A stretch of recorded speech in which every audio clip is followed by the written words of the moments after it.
তো এই যে মাইলস্টোন কলেজে বাংলা মিডিয়ামে আসলাম, এখান থেকেই আসলে গল্পের টার্নিং পয়েন্টটা শুরু। তখন আমি ক্লাস 7-এ পড়ি। তো 7-এ পড়া অবস্থায় কিন্তু এত ফ্রেন্ড ছিল না, এবং একটু লোনলিনেসের জন্য বলতে পারেন যে একটা ছেলেকে ভালো লাগে। সেই ছেলেটা ছিল ক্লাস 8-এ। ওকে। তো আমি ওই সময় কিন্তু আমাদের এতটা অ্যাভেলেবল ছিল না ছেলে মেয়েদের কথা বলা বা ছেলে মেয়েরা বন্ধু হবে এরকম। মোবাইলও ছিল না আমাদের সবার হাতে, ফেসবুক, এত সোশ্যাল মিডিয়া ছিল না। তো সেই সময় ক্লাস 7-এ থাকতেই আমি ক্লাস 8-এ পড়া একজন সিনিয়র ভাইয়াকে প্রপোজ করি। এবং ইউ প্রপোজ? হ্যাঁ, এত আমি ইন্ট্রোভার্ট প্রপোজ একজন করি। মানুষ? হ্যাঁ, কিন্তু ভালোবাসার দিক থেকে আমার মনে হয়েছে যে আমি আগে জানাবো তাকে। মানে যে সায়েন্স বিল্ডিং এর সামনে আমাদের একটা আছে, ওখানে সবাই বাসে উঠতো এসে, সব সেকশন থেকে এসে। হ্যাঁ। তো আমিও কলেজ বাসে যাওয়া আসা করতাম, সেও কলেজ বাসে যাওয়া আসা করতো। তো তার একটা বন্ধু ছিল, সে আমার সাথেই একসাথে আমাদের সিট যখন পড়তো, ক্লাস 8-এর সিট আর 7-এর সিট, তখন আমাদের একসাথে সিট পড়তো। তো ওনাকে আমি বললাম যে আপনার বন্ধুকে আমার খুব ভালো লাগে, আমি তার সাথে ফ্রেন্ডশিপ করতে চাই। তখন তার এভাবে বলা যায় না যে প্রেম করতে চাই। কাকে বললেন এটা? তার বেস্ট ফ্রেন্ডকে, ওকে। যে আমার সাথে একই মানে পাশাপাশি সিট পড়তো। ওকে। তো আমি বললাম যে অমুক সময় অমুক তারিখে ছুটির পর আপনারা দুজন ওখানে আসবেন, আমি তাকে কিছু কথা বলবো। যথারীতি তারা আসলো। আমার এখনো মনে আছে, সেদিন ইংলিশ সেকেন্ড পেপার পরীক্ষা ছিল। মানে আমি ক্লাস 7-এর ইয়ার এন্ড এক্সাম দিচ্ছিলাম, আর ওনারা বৃত্তি কোচিং এর পরীক্ষা দিচ্ছিল, মানে সামনে বৃত্তি পরীক্ষা। তো আসার পর আমি বললাম যে আপনাকে আমার অনেক ভালো লাগে, আমি আপনার সাথে ফ্রেন্ডশিপ করতে চাই। ফার্স্টে জাস্ট ফ্রেন্ডশিপই ছিল, বাট আমার দিক থেকে সেটা প্রেম ছিল। বাট আমি জানতে চাচ্ছিলাম যে সে আমার সাথে কথা বলতে কমফোর্টেবল কিনা, কারণ সেও খুব ইন্ট্রোভার্ট একটা ছেলে ছিল। তো ওর রিপ্লাই কি ছিল? আম, আমি ভেবে দেখবো, ঠিক আছে কথা বলবো। তার কোনো মেয়ে ফ্রেন্ডও ছিল না ওই বয়সে। আপনার ওর কি ভাল লেগেছিল?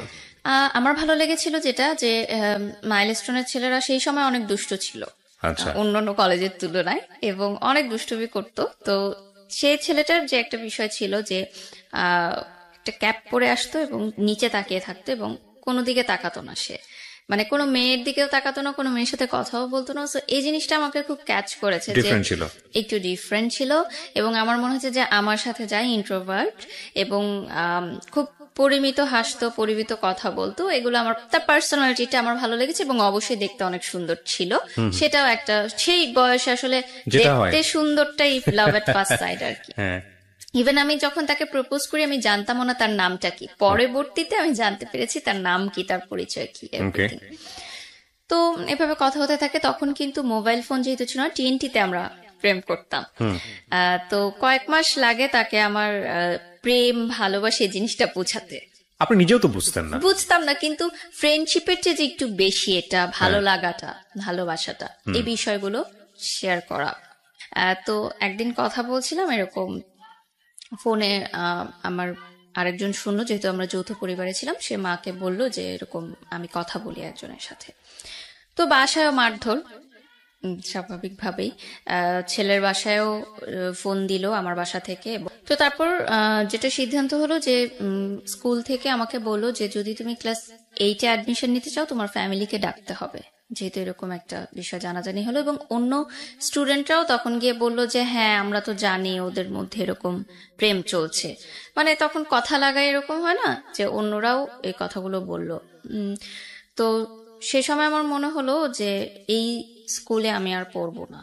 এবং ছেলেটার জন্য অনেক কষ্টকর ছিল যে ও বললো যে না, আমি তোমার সাথে আর কথা বলবো না। আমাকে প্রচুর মানুষজন অনেক কথা জিজ্ঞাসা করছে, টিচাররা অনেক কথা জিজ্ঞাসা করছে, বাসায় সমস্যা, আমি সম্পর্ক রাখতে চাই না। তো যাই হোক, আমি সে বললো যে সে স্কুল ছেড়ে দেবে, এবং সে গাজীপুরে থেকে আসতো, উত্তরাতে মাইলস্টোন। এবং গাজীপুরে তখন এত ভালো শিক্ষা প্রতিষ্ঠান ছিল না। তো সে অনেক কষ্ট করে যাতায়াত করে এখানে আসতো। তো আমি বললাম যে ঠিক আছে, তাহলে তুমি এখানে পড়ো, আমি চলে যাচ্ছি। আবার স্যাক্রিফাইস। হ্যাঁ, যদি এত সমস্যা হয়। তো আমি চলে আসলাম স্কুল ছেড়ে শহীদ আনোয়ার গার্লস কলেজে। আমার মা শহীদ আনোয়ার গার্লস কলেজের টিচার। তো ওখানে আসার পর আরেকটা যে ধাক্কাটা খেলাম, যে যেহেতু ওটা অনেক স্ট্রিক্ট ছিল স্কুলটা, আমাকে বললো যে যেহেতু বাইরের স্কুল থেকে এসেছে, তো সায়েন্স কমার্স কিছুই দেওয়া যাবে না, সে চাইলে আর্টসে ভর্তি হতে পারে। আর যদি সে সায়েন্স কমার্স চায়, তাহলে আবার পুনরায় তাকে মানে ক্লাস 8-এ পড়তে হবে। তারা বললো যে আবার তো আমি তো আরেকটা ইয়ার লস দিব না, আমার মাও সেটা চাচ্ছিলেন না, তো যেভাবেই হোক আমি মানবিক শাখায় ভর্তি হলাম। এবং আপনার তখন টার্গেট কি ছিল, সায়েন্স নিয়ে পড়া না হ্যাঁ কমার্স? অবশ্যই সবারই সেটাই ওহো। ইচ্ছা থাকে সায়েন্স নিয়ে পড়ার। তো 1 বছর ইয়ার লসের চেয়ে আমি চিন্তা করলাম যে আর্টস নিয়েই পড়ি। It's আপনি okay। এমনিতে কোনো লাইফের এম ছিল যে ডাক্তার হব, না ইঞ্জিনিয়ার হব? সেরকম কোনো এম ছিল না, জাস্ট ইচ্ছা ছিল যে সবাই সায়েন্সে পড়ে বা কমার্সে পড়তাম অ্যাটলিস্ট, কারণ আমার মা কমার্সের টিচার ছিলেন। তো যাই হোক, সেই সময় কিন্তু একটা বিষয় ছিল যে যারা সায়েন্স বা কমার্সে পড়তো তারা মানবিক শাখার ছাত্রীদেরকে একটু দুর্বল ছাত্রী মনে করতো, এবং সেখানে কিন্তু একটা হালকা বুলিং এরও শিকার হতে হতো সবাইকে, নট অনলি মি। আমি নিজেও মানবিক বিভাগে পড়েছি, আই নো দ্যাট। তো খুব চুপচাপ থাকতাম, নতুন পরিবেশ, নতুন স্কুল, কোনো বন্ধু বান্ধব নেই, এবং আমার মা যেহেতু টিচার ছিলেন আমাকে কিন্তু প্রতিটা মুহূর্তে খুব চিন্তা ভাবনা করে স্টেপ নিতে হতো, কারণ সবাই আমাকে চিনতো যে টিচারের মেয়ে। তো চুপচাপ থাকতাম, এবং ওই সম্পর্কটা মিউচুয়াল আন্ডারস্ট্যান্ডিং এ ছেলেটা বলল যে সম্পর্ক এভাবে রাখতে পারবে না। তো আমি তাকে একটা রিকোয়েস্ট করি যে ঠিক আছে আমি তোমার জন্য অপেক্ষা করব, তুমি আমার জন্য অপেক্ষা করবে, আমরা কেউ কারোর সাথে কন্ট্যাক্ট করব না, কিন্তু যখন আমাদের কন্ট্যাক্ট করার বয়স হবে, লাইক আমরা কলেজে উঠবো, তখন আমি তোমার সাথে যোগাযোগ করবো বা তুমি আমার সাথে যোগাযোগ। কমিটমেন্ট এটাই ছিল, শেষ কথা এটাই হয় যে আমরা অপেক্ষা করব। আমি কিন্তু অপেক্ষা করতে থাকি। এইদিকে আমি কারোর সাথেই কথা বলি না, তেমন কিছু হয় না। ওই যে বললাম যে তার একটা বেস্ট ফ্রেন্ড ছিল, সে আবার আমারও মিউচুয়াল ফ্রেন্ড ছিল, ওই ভাইয়ার মাধ্যমে মাঝে মধ্যে মাসে একবার হয়তো খোঁজ নিতাম যে সে ভালো আছে কিনা। আমি ভালো আছি এটুকু জানানোর জন্য, যেহেতু তখন মোবাইল এতটা ইজি ছিল না, এবং ওনার পার্সোনাল মোবাইল ছিল সেই সময়, দ্যাটস ওই কথা বলা হতো। তো ইন দ্য মিড টাইম যখন ওরা এসএসসি পরীক্ষা দেয়, লাইক 10-এর পরে, আমি তখন ক্লাস 10-এ পড়ি, তখন মাইলস্টোনের এক সহপাঠী আমাকে ফোন করে, মানে তার সাথেও আমার কন্টাক্ট হতো মাঝে মধ্যে। সে আমাকে জানায় যে যে ছেলেটার জন্য আমি অপেক্ষা করছি সে আরেকটা রিলেশনে ইনভলভ হচ্ছে, এরকম, মানে মাইলস্টোনেরই আরেকটা মেয়ের সাথে, আচ্ছা। আহ, তারই সহপাঠী। তো আমি প্রথমে সেই জিনিসটা একদমই বিশ্বাস করিনি, কারণ আমার ওই যে মাথায় ছিল যে কমিটমেন্ট, সে আমাকে কমিটমেন্ট দিয়েছে এবং আমি কমিটমেন্ট রাখছি, তার মানে সেও কমিটমেন্ট রাখছে। সে এখনো মানে মনে হয় যে ব্যাপারগুলো অনেক সিলি ছিল, বাট সেই বয়সটাই কিন্তু ডেফিনেটলি আমি এটাই বলবো, যারা দেখছেন তাদেরকে বলবো যে এটা আপনি আপনার বয়স দিয়ে জাজ করবেন না, ওই সময়ের বয়সটা দিয়ে জাজ করেন, তাহলে আপনি রিলেট করতে পারবেন অনেক কিছু। বলুন। তো যে বিষয়টা ছিল যে আমি তো ওয়েট করছি, তো আমি মনে করলাম যে ঠিক আছে এসএসসি পরীক্ষাটা শেষ হোক, তারপর আমি তার সাথে সব বিষয় নিয়ে কথা বলবো, এখন তাকে আমি ডিস্টার্ব করতে চাই না। তো এসএসসি পরীক্ষা শেষ হওয়ার পর আমি যখন এসএসসি পরীক্ষা দিব এরকম অবস্থা, তাদের পরীক্ষা শেষ, রেজাল্ট বের হয়েছে, সে সময় ফোনে করলাম, তার মার মোবাইলে ফোন করলাম, সেদিন এত বছর পর এই যে কথা হওয়া। তো সে তো খুবই অবাক যে আমি আবার তাকে ফোন দিব, এটা সে ভাবেনি কখনো। আফটার প্রায় 2 বছর পর কথা হয়, 2-2.5 বছর পর। তো খুব খুশি, আমি ফোন দিয়েছি। তো আমি বললাম যে আমরা তো এখন সম্পর্কটা চাইলে আবার কন্টিনিউ করতে পারি। তো সে বললো আমার কিছু সময় লাগবে, আমি কলেজটা শেষ করতে চাই, তারপর। আমি বললাম যে আরো সময় লাগবে, আচ্ছা ঠিক আছে আমরা কিছু কিছু কিছু হলে কথা বলতে পারি। তো বললো যে আচ্ছা ঠিক আছে, কিন্তু তোমার এসএসসি পরীক্ষা শেষ হোক, আমিও কলেজে উঠি, তুমিও কলেজে উঠো, এরপর আমরা কন্ট্যাক্ট করব। তো এই যে আবার ছাড়া ছাড়া কন্ট্যাক্ট, মাঝে মধ্যে হয়তো কথা হতো 2 মাসে একবার এরকম। তারপর যখন কলেজে ভর্তি হলাম তখন আমি বললাম যে ঠিক আছে এবার আমরা ফুল ফ্রেজ রিলেশনশিপে যাই, দুইজনই কলেজে পড়ি, আমি শহীদ অনারে পড়ি, সে মাইলস্টোনে পড়ে। তো সে বললো ওকে ঠিক আছে, রিলেশন আবার কন্টিনিউ। আমার মনে হলো যে আমি যেটা চেয়েছিলাম, এত বছর ধরে যার জন্য অপেক্ষা করেছি, সবই পেয়েছি আমি, আমার আর কিছু পাওয়ার নেই এই জীবনে। তো শুরু রিলেশনশিপ। তো রিলেশনশিপ শুরু হওয়ার প্রায় 6 মাসের মাথায় আমি জানতে পারি যে অন্যান্য সহপাঠীদের কাছ থেকে এবং ফ্রেন্ড সার্কেলের মাধ্যমে যে তার মাইলস্টোন কলেজেও একটা রিলেশনশিপ আছে একটা মেয়ের সাথে, এবং সেই মেয়েটা তারই ক্লাসমেট। তো এখন আমার সাথে যেহেতু তার কন্টিনিউ রিলেশন, সো আমি কিন্তু বুঝতে পারছিলাম না যে ব্যাপারটা কি হচ্ছে। সো আমি ভেবেছি যে হয়তো অনলি ফ্রেন্ডস, এটা হয়তো অন্যরা অন্যভাবে নিচ্ছে, বা আমাকে হয়তো তারা কথা লাগানোর জন্য কিছু বলতে চাচ্ছে। তো আমি সেটা বিলিভ করি না। তো আমি তাকে জিজ্ঞাসা করেছি কয়েকবার, সে বলেছে যে জাস্ট ফ্রেন্ড, আমরা একসাথে এসএসসি পরীক্ষা দিয়েছিলাম, আমাদের একই সেন্টারে পড়েছিল, সেখান থেকে পরিচয়, জাস্ট ফ্রেন্ড। তো ঠিক আছে। তো ওই মেয়ের জন্মদিনের সময় সে আমাকে বলে যে বার্থডে ওর, আমরা সবাই সেলিব্রেট করতে যাচ্ছি। তখন উত্তরে একটা রেস্টুরেন্ট ছিল ভূতের আড্ডা, যেটা এখন উঠিয়ে দেওয়া হয়েছে। তো ওই রেস্টুরেন্টটায় পরবর্তীতে আমি জানতে পারি তার ফ্রেন্ড সার্কেলের মাধ্যমে যে পার্টিটা সেই থ্রো করেছিল ওই মেয়েটার জন্য, মেয়েটাকে সারপ্রাইজ দেওয়ার জন্য। তো যখন ইন্টার পরীক্ষার রেজাল্ট দেয় তার আগে ওরা পুরো ফ্যামিলি যায় হচ্ছে ইন্ডিয়াতে, আজমির শরীফে। তো সেই সময় সে যখন ইন্ডিয়াতে যায়, আমি বাংলাদেশে থাকি, ওই মেয়েটা আমাকে ফোন দেয়। ফোন দিয়ে সে আমাকে নানা আজে বাজে কথা বলে যে তার বয়ফ্রেন্ডের সাথে আমি কেন রিলেশন রেখেছি, আমি কেন তাকে ছাড়ছি না। আমি বললাম আমি তো এগুলোর কিছুই জানি না, এবং সে যেহেতু ইন্ডিয়া, আমি তার সাথে কন্ট্যাক্ট করতে পারছি না। তো এমন কোনো কথা নাই যে সে বললো না। এখানে আরেকটা ছোট বিষয় অ্যাড করতে চাই, আমার এসএসসি পরে যে 3 মাস গ্যাপ ছিল, তখন কিন্তু আমি নাচের স্কুলে ভর্তি হই, বুলবুল ললিত কলা একাডেমি বাফা। আমি ওখানে ক্লাস করতাম উত্তরা শাখাতে। তখন নাচটা শেখা ছিল শুধুমাত্র একটি সময়, মানে টাইম পাস করার জন্য। আর এমনিতে ভালো লাগতো ছোট থেকে নাচের প্রোগ্রাম দেখতে টেলিভিশনে, জাস্ট কিভাবে নাচটা করে এটা জানার জন্য, কালচারাল অ্যাক্টিভিটিসে পার্টিসিপেট করার জন্য, দ্যাটস ইট। এটাকে প্রফেশন হিসেবে নিব বা নাচ করব, টেলিভিশনে কাজ করব, এরকম মানে স্বপ্নেও স্বপ্ন দেখিনি কখনো। কারণ আমার ওই ধ্যান ধারণা ছিল ওই ছেলেটাকে নিয়েই, আর বাকি সবকিছু আমার কাছে মনে হতো যে এক্সট্রা সবকিছু, ওইটাই আমার মেইন। তো আহ, ওই মেয়েটা আমাকে খুব মানে একটা কথা বলেছিল, সেটা আমার এখনো মনে পড়ে, যে আমাদের তখন স্কুলে, নাচের স্কুলে আমাদের সামনে একটা ছোট পার্ক ছিল, ওই পার্কে আমাদের গ্রুপ নাচ হতো তখন। তো ওই স্কুলে যারা যারা মানে নাচ শিখতো তারা সবাই গ্রুপে নাচ করতো। তখন সে আমাকে বলে যে তোর মূরত তো শুধু ওই পার্কে নাচ করার, তুই তো রাস্তার মেয়ে, এর বেশি তো কিছু করতে পারবি না। তো এই কথাটা না এখন আমার খুব কানে বাজে, এই কথাটা আমি ভুলতে পারি না এখন পর্যন্ত, যে এত খারাপ খারাপ কথা আমাকে শুনতে হয়েছে সে সময়, যে আমি জানি না, আমি কিন্তু জানি না যে সে আরেকটা রিলেশনশিপে আছে। যদি আমি জানতাম তাহলে হয়তো আমি আগাতাম না। তো পরে যখন সে ইন্ডিয়া থেকে আসে, আমি ফোনের সবকিছু রেকর্ড করে রাখি। তখন কিন্তু কল রেকর্ড করা যেত, যে বাটন সিস্টেম যে ফোনগুলো ছিল ওটাতে কল রেকর্ড করে আমি তাকে শুনাই যে এই কথাগুলো আমাকে শোনানো হয়েছে এই মেয়েটাকে। তখন সে বলে মেয়েটা আমাকে জাস্ট পছন্দ করে, তোমাকে হয়তো এমনি কথাগুলো বলেছে, বাদ দাও, এগুলো সব ভুলে যাও। আর তার আর আমার দেখা হতো, বিষয়টা কিরকম যে রেস্টুরেন্টে তখন কিন্তু বসে প্রেম করা হতো না, দেখাও হতো এমন না, যে দূর থেকে দেখা হতো। আর সে বলতো যে আমি কাছে দেখা করব না, আমার প্রবলেম আছে কেউ দেখলে। আর তাদের ফ্যামিলি পলিটিক্যাল ব্যাকগ্রাউন্ড ছিল, সো ওকে অনেকে চিনতো, সো দেখলে কেউ প্রবলেম। তো আমি ইউসিসিতে যখন কোচিং শুরু করলাম ঢাকা ইউনিভার্সিটির জন্য, তখন সে ল ল পড়ার জন্য ল ইউনিভার্সিটিতে ভর্তি হলো, একটা প্রাইভেট ইউনিভার্সিটি, সেটা ধানমন্ডিতে ছিল। তো দেখাটা আমাদের কিভাবে হতো, আমি তার জন্য ধানমন্ডির বাসে উঠতাম, মানে সে গাজীপুর থেকে আসতো, আমি এয়ারপোর্ট থেকে উঠতাম, বাসটা ধানমন্ডি যেত, আমি খামার বাড়িতে নামতাম, এবং তখন কিন্তু ওয়ান ওয়ে ছিল রিক্সার। আমি খামার বাড়ি থেকে হেঁটে ফার্ম গেটে যেতাম ইউসিসিতে।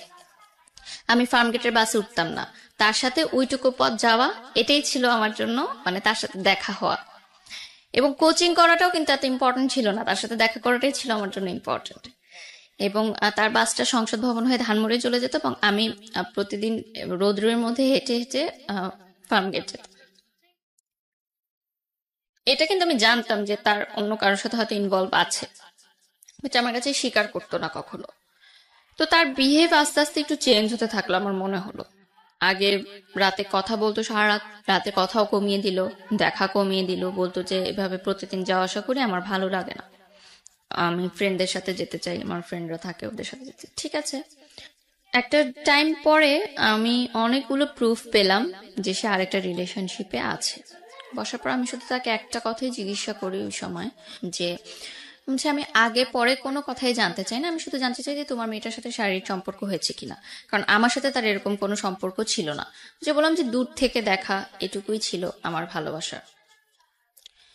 তো আমি বলতে চাচ্ছি যে আগে পিছনে আমি কিছু জানতে চাচ্ছি না, জাস্ট আমি ইয়াস অর নো জানতে চাচ্ছি। তখন সে বলে ইয়াস। তো আমার হাতে একটা গ্লাস ছিল, আমি গ্লাসটা জাস্ট ছুঁড়ে মেরে চলে আসি, উঠে আমি বাসে করে চলে আসি। ওইটাই শেষ দেখা সরাসরি আমার। এখনো মনে আছে যে একসাথে আসার কথা ছিল, বাট আমি চলে আসি ওই গ্লাসটা ভেঙে।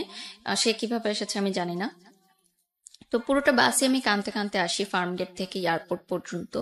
এবং আমার মনে হয় যে মানে পরবর্তীতে যেটা আমি জানতে পারি যে আমি যখন ছিলাম না, যে সেই গ্যাপের মধ্যে তার ওই রিলেশনশিপটা হয়েছিল, এবং পরবর্তীতে সে ভেবেছিল যে আমার সাথে কন্টিনিউ করার পর হয়তো একজনকে সে তাকে হয়তো বাদ দিয়ে দিবে সে, বাট সে আসলে দুইটা রিলেশনই কন্টিনিউ করছিল, ওই মেয়েটাকেও সে না করতে পারছিল না। এখন এখানে তার ফলটাও আমি কিভাবে দেখব, কারণ সে ভাবেনি যে আমি সেকেন্ড টাইম সিচুয়েশনাল, ব্যাক। আমরা বরং সিচুয়েশনটাকে একসেপ্ট করি। ওর জায়গা থেকে বিষয়টা বলার থাকলে হয়তো 1000 টাইপ অফ লজিক আছে ওখানে। আপনার জায়গা থেকে এটা সত্য, ওর জায়গা থেকে সত্যটা অন্যরকম। যে মেয়েটা সম্পর্ক করেছে তার জায়গা থেকে সত্যটা তার কোনো দোষ বাট নেই। রাইট, সো ট্রায়াঙ্গেল সিচুয়েশনে তিনজনই তিন জায়গা থেকে সত্য, এবং তিনজনেরই কিছু না কিছু লজিক আছে। আমি শুধু বয়সটাকে দেখতে চাই। আপনার যখন ব্রেকআপ হলো তখন বয়সটা কত? মানে যখন আপনি গ্লাসটা ভাঙলেন ওই সময় বয়সটা কত? 18। 18।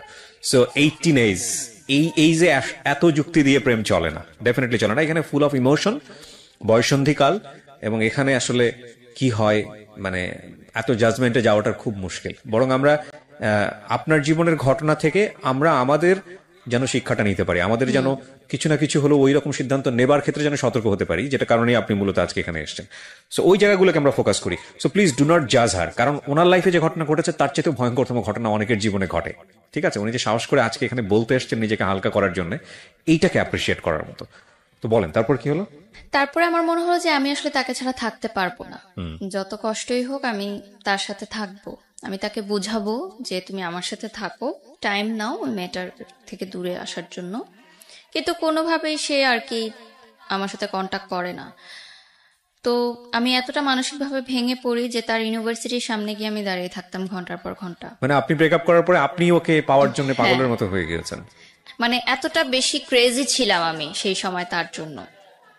তো তার ইউনিভার্সিটির ছেলেদের দিয়েও আমাকে থ্রেট দিয়েছে যে এই ইউনিভার্সিটির সামনে যেন তোমাকে আর দাঁড়াতে না ঘন্টার দেখি। পর ঘন্টা কি আপনি একাই দাঁড়িয়ে থাকতেন ওখানে? আমি একাই দাঁড়িয়ে থাকতাম। আর আমার সে সময় তেমন কোনো বন্ধুও ছিল না, আমি খুব ইন্ট্রোভার্ট ছিলাম।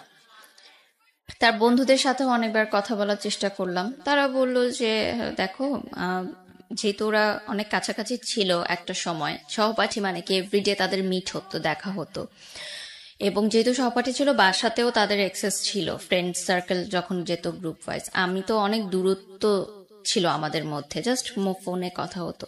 তো হয়তো ইমোশনাল অ্যাটাচমেন্টটা তার সাথে বেশি এবং তাকে হয়তো ছাড়তে পারছে না। তো আমার একটা প্রশ্ন ছিল তাহলে সেকেন্ড টাইম কেন আমার সাথে রিলেশনশিপ কন্টিনিউ করলো? তখন আমাকে না করে দিলেই পারতো। এতগুলো বছর আমি যে তার জন্য অপেক্ষা করলাম, সেই অপেক্ষার সময়গুলো আমাকে কষ্ট দিত, যে এই অপেক্ষাগুলোর তাহলে মূল্য কোথায় গেল। এবং এই সময়টাই কিন্তু অনেক ছেলে আমাকে প্রপোজ করেছে, আমি কিন্তু কাউকে ইয়াস বলিনি, কারণ আমি ওই কমিটমেন্টের জায়গাটা ঠিক রেখেছিলাম। তো এরপর আমি ইউনিভার্সিটিতে উঠি। আমার ঢাকা ইউনিভার্সিটি পরীক্ষা জঘন্য হয়, খুবই খারাপ হয়, চান্স হয় না আমার। আমার বাবা মাও খুব কষ্ট পায় সেটার কারণে, বিকজ এটা আপনার লেখাপড়াতে ইফেক্ট করছিল। আমি যখন ইন্টার পরীক্ষা দিই তখন আমার যখন প্রেম চলছিল, আমি কিন্তু ইন্টার সেকেন্ড ইয়ারে গোল্ডেন এ প্লাস পাই মানবিক শাখা থেকে, এবং ঢাকা বোর্ডে 22তম স্থান অধিকার করি, মানে মোট নাম্বারের দিক থেকে, মানে যোগ করে সব নাম্বার যোগ করে আমি 22তম হই। এবং মানবিক শাখা থেকে প্রথম মানে 22তম আমিই হই। মানে এর আগে যারা হয়েছে 1 থেকে 21 তারা সবাই সায়েন্স বা কমার্সে। ও মানে কম্বাইন্ড? হ্যাঁ, কম্বাইন হোল ঢাকা বোর্ডে আমি 22তম হই। মানে সায়েন্স আর কমার্স কোনো ব্যাপার না, সবকিছু মিলিয়ে হোল। So brilliant. কত সালে এটা? এটা হচ্ছে 2012।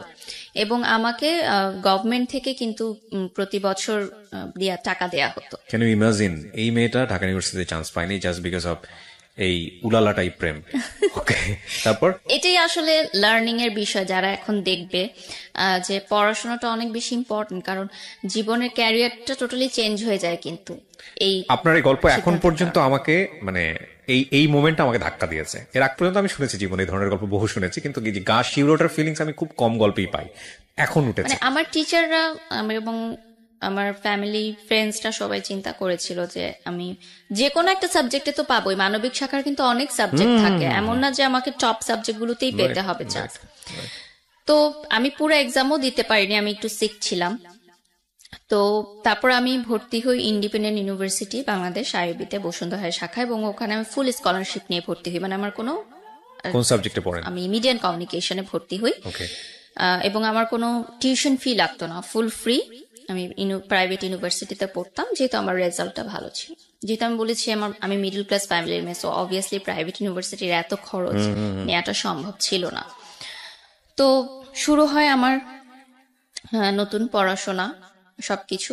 তো সে সময় আমার ফেসবুক নতুন নতুন, তো ফেসবুকে আমার একটা ছেলের সাথে পরিচয় হয়।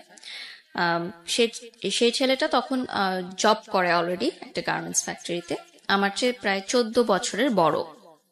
তো যেহেতু আমার তেমন কোনো ফ্রেন্ড ছিল না, সো আমি তাকে কখনো দেখিনি, তার সাথে কথা বলতাম, জাস্ট শেয়ার করতাম আহ, যে আমার এরকম ব্রেকআপ হয়ে গেছে, আমার খুব খারাপ লাগছে, ছেলেরাই মনে হয় খারাপ, সব ছেলেরা খারাপ, এরকম আমি কথা টথা বলতাম। তো আহ, এক সময় সে বলে যে আমি তোমার সাথে দেখা করতে চাই। তো দেখা করলাম, দেখলাম যে আমার চেয়ে অনেক সিনিয়র একটা ভদ্রলোক বলতে গেলে। তো আমার তার সাথে কথা বলতে ভালো লাগতো, যে আমি কথাগুলো বলে হালকা হতে পারতাম। আর আমার তখনকার সেই সময় সমসাময়িক বান্ধবীরা সবাই কিন্তু প্রেম করছে, একদম চুটিয়ে প্রেম করছে। তো তাদের সাথে কিন্তু এই দুঃখের কথাগুলো কয়জন বা কতক্ষণ ধরেই বা শুনতে চায়, তারাও কিন্তু নিজেদের লাইফে ব্যস্ত, এবং আহ দিনের পর দিন কিন্তু কেউ শুনতে চাবে না। তো তার সাথে আমি শেয়ারিং গুলা করতাম। স্টিল নাও কিন্তু আমার ফ্যামিলি জানে না যে আমার পার্সোনাল লাইফে কি হচ্ছে, স্টিল স্টিল জানে না? জানে না, না, তাদেরকে আমি একটুও বুঝতে দেইনি, কারণ আমি খুবই চাপা স্বভাবের ছিলাম ছোট থেকে। তো নাচের ক্লাসও চলছে, কন্টিনিউ নাচের ক্লাসের মতো চলছে, টুকটাক অনুষ্ঠান করছি আমি। বাংলাদেশ টেলিভিশনে আমার বিতর্ক করতাম, কুইজ প্রতিযোগিতা, এবং জাতীয় পর্যায়ে আমার বিভিন্ন পুরস্কারও আছে। আহ, সেটা 2008 থেকে বাংলাদেশ টেলিভিশনে করি। তো ইউনিভার্সিটিতে ওঠার পর আমার কিছু ফ্রেন্ড হয় ইউনিভার্সিটিতে প্রথম। আহ, তারা বুঝতে পারে যে আমি মেন্টালি ওকে না, মানে হঠাৎ হঠাৎ কান্না করে ফেলি, হঠাৎ হঠাৎ কোনো নিউ রিলেশনশিপ কাপলকে দেখলে আমার খুব খারাপ লাগে, যেটা হয় ব্রেকআপের পর। এবং তাকে আমি ভুলতে পারছিলাম না কোনোভাবেই, মানে আমার মনে হচ্ছিল যে জিনিসটা আমার, সেটা চোখের সামনে দিয়ে আরেকজন নিয়ে চলে যাচ্ছে, এটা আসলে মানা যায় না। তো আমার মনে হলো যে আমি আসলে মানসিক চাপটা নেওয়ার জন্য প্রস্তুত না এই বয়সে। তো আমার মনে হলো যে আমি আর বেঁচে থাকতে চাই না, কারণ আমি আসলে এটা দেখতে পারবো না যে আমার ভালোবাসার মানুষটা অন্য কারোর সাথে আছে। ইন দ্য মিড টাইম ওই মেয়েটাও কিন্তু আমাকে কন্টিনিউয়াস থ্রেট দিতে থাকে যে আমার বয়ফ্রেন্ডের সাথে তুমি দেখা করবা না, তাকে কোনো ফোন করবা না, কারণ আমি তাকে ডেইলি ফোন করতাম, মেসেজ করতাম। সে আমাকে ফোন করে নানান আজে বাজে গালাগালি যত ছিল অনেক কিছু বলে। তো সেই সময় আমার মনে হয়েছিল যে আমি মনে হয় উম, মারা যাবো, আমি মরে যেতেই চাই। সে সময় তো ট্যাবলেট এতটা ইজি ছিল না, তো ছিল যে আমি ফার্স্ট দিতে চেয়েছিলাম গলায়, প্রিপারেশনও নিয়েছিলাম, বাট জাস্ট একটা মোমেন্টের জন্য আমার মনে হলো যে আমারটা জীবন তো মাত্র শুরু। মানুষ বলে যে ইউনিভার্সিটি লাইফটা অনেক এনজয়েবল হয়, এবং সামনে আরো অনেক জীবন বাকি আছে, এবং আমি দেখতে চাই যে আমাকে ছাড়া সে কতটা সুখে আছে, আমি শেষটা দেখতে চাই, আমি এত তাড়াতাড়ি হেরে যেতে চাই না। তো আমি ওই পথ থেকে আবার ফিরে আসলাম। মানে এটা ফ্যামিলি জানে না আপনি মানে কোনো স্টেপ না, সেভাবে নিতে পারেন? ফ্যামিলি জানে না। ওকে। তো যেটা হয় যে ইউনিভার্সিটিতে ভর্তি হওয়ার পর আমার মনে হয় যে না, মনে হয় আমি মুভ অন করা দরকার। এভাবে যদি আমি থাকি তাহলে আমি অসুস্থ হয়ে যাব মানসিকভাবে। তো ওই সময় আমাদের একটা প্রোগ্রাম শুরু হয়, এবং তখন আমি টেলিভিশনেও নাচ করা শুরু করি আস্তে আস্তে। আমাদের স্কুল থেকেই আমাদের নিয়ে যাওয়া হতো। তখন প্রথম বাংলাদেশি আইডল শুরু হয় এসএ টিভিতে, এবং ওখানে আমাদের স্কুল থেকে আমি কাজ করার সুযোগ পাই। ওখানে যে টপ 10 পার্টিসিপেন্টরা থাকে তাদের সাথে জুটি হয়ে নাচ করার সুযোগ পাই আমি। তো আমার তখন বাংলাদেশ আইডলের শুটিং চলতে থাকে। তো এফডিসিতে আমাদের প্রায় 1 সপ্তাহের মতো থাকতে হয়েছিল শুটিং এর পারপাসে।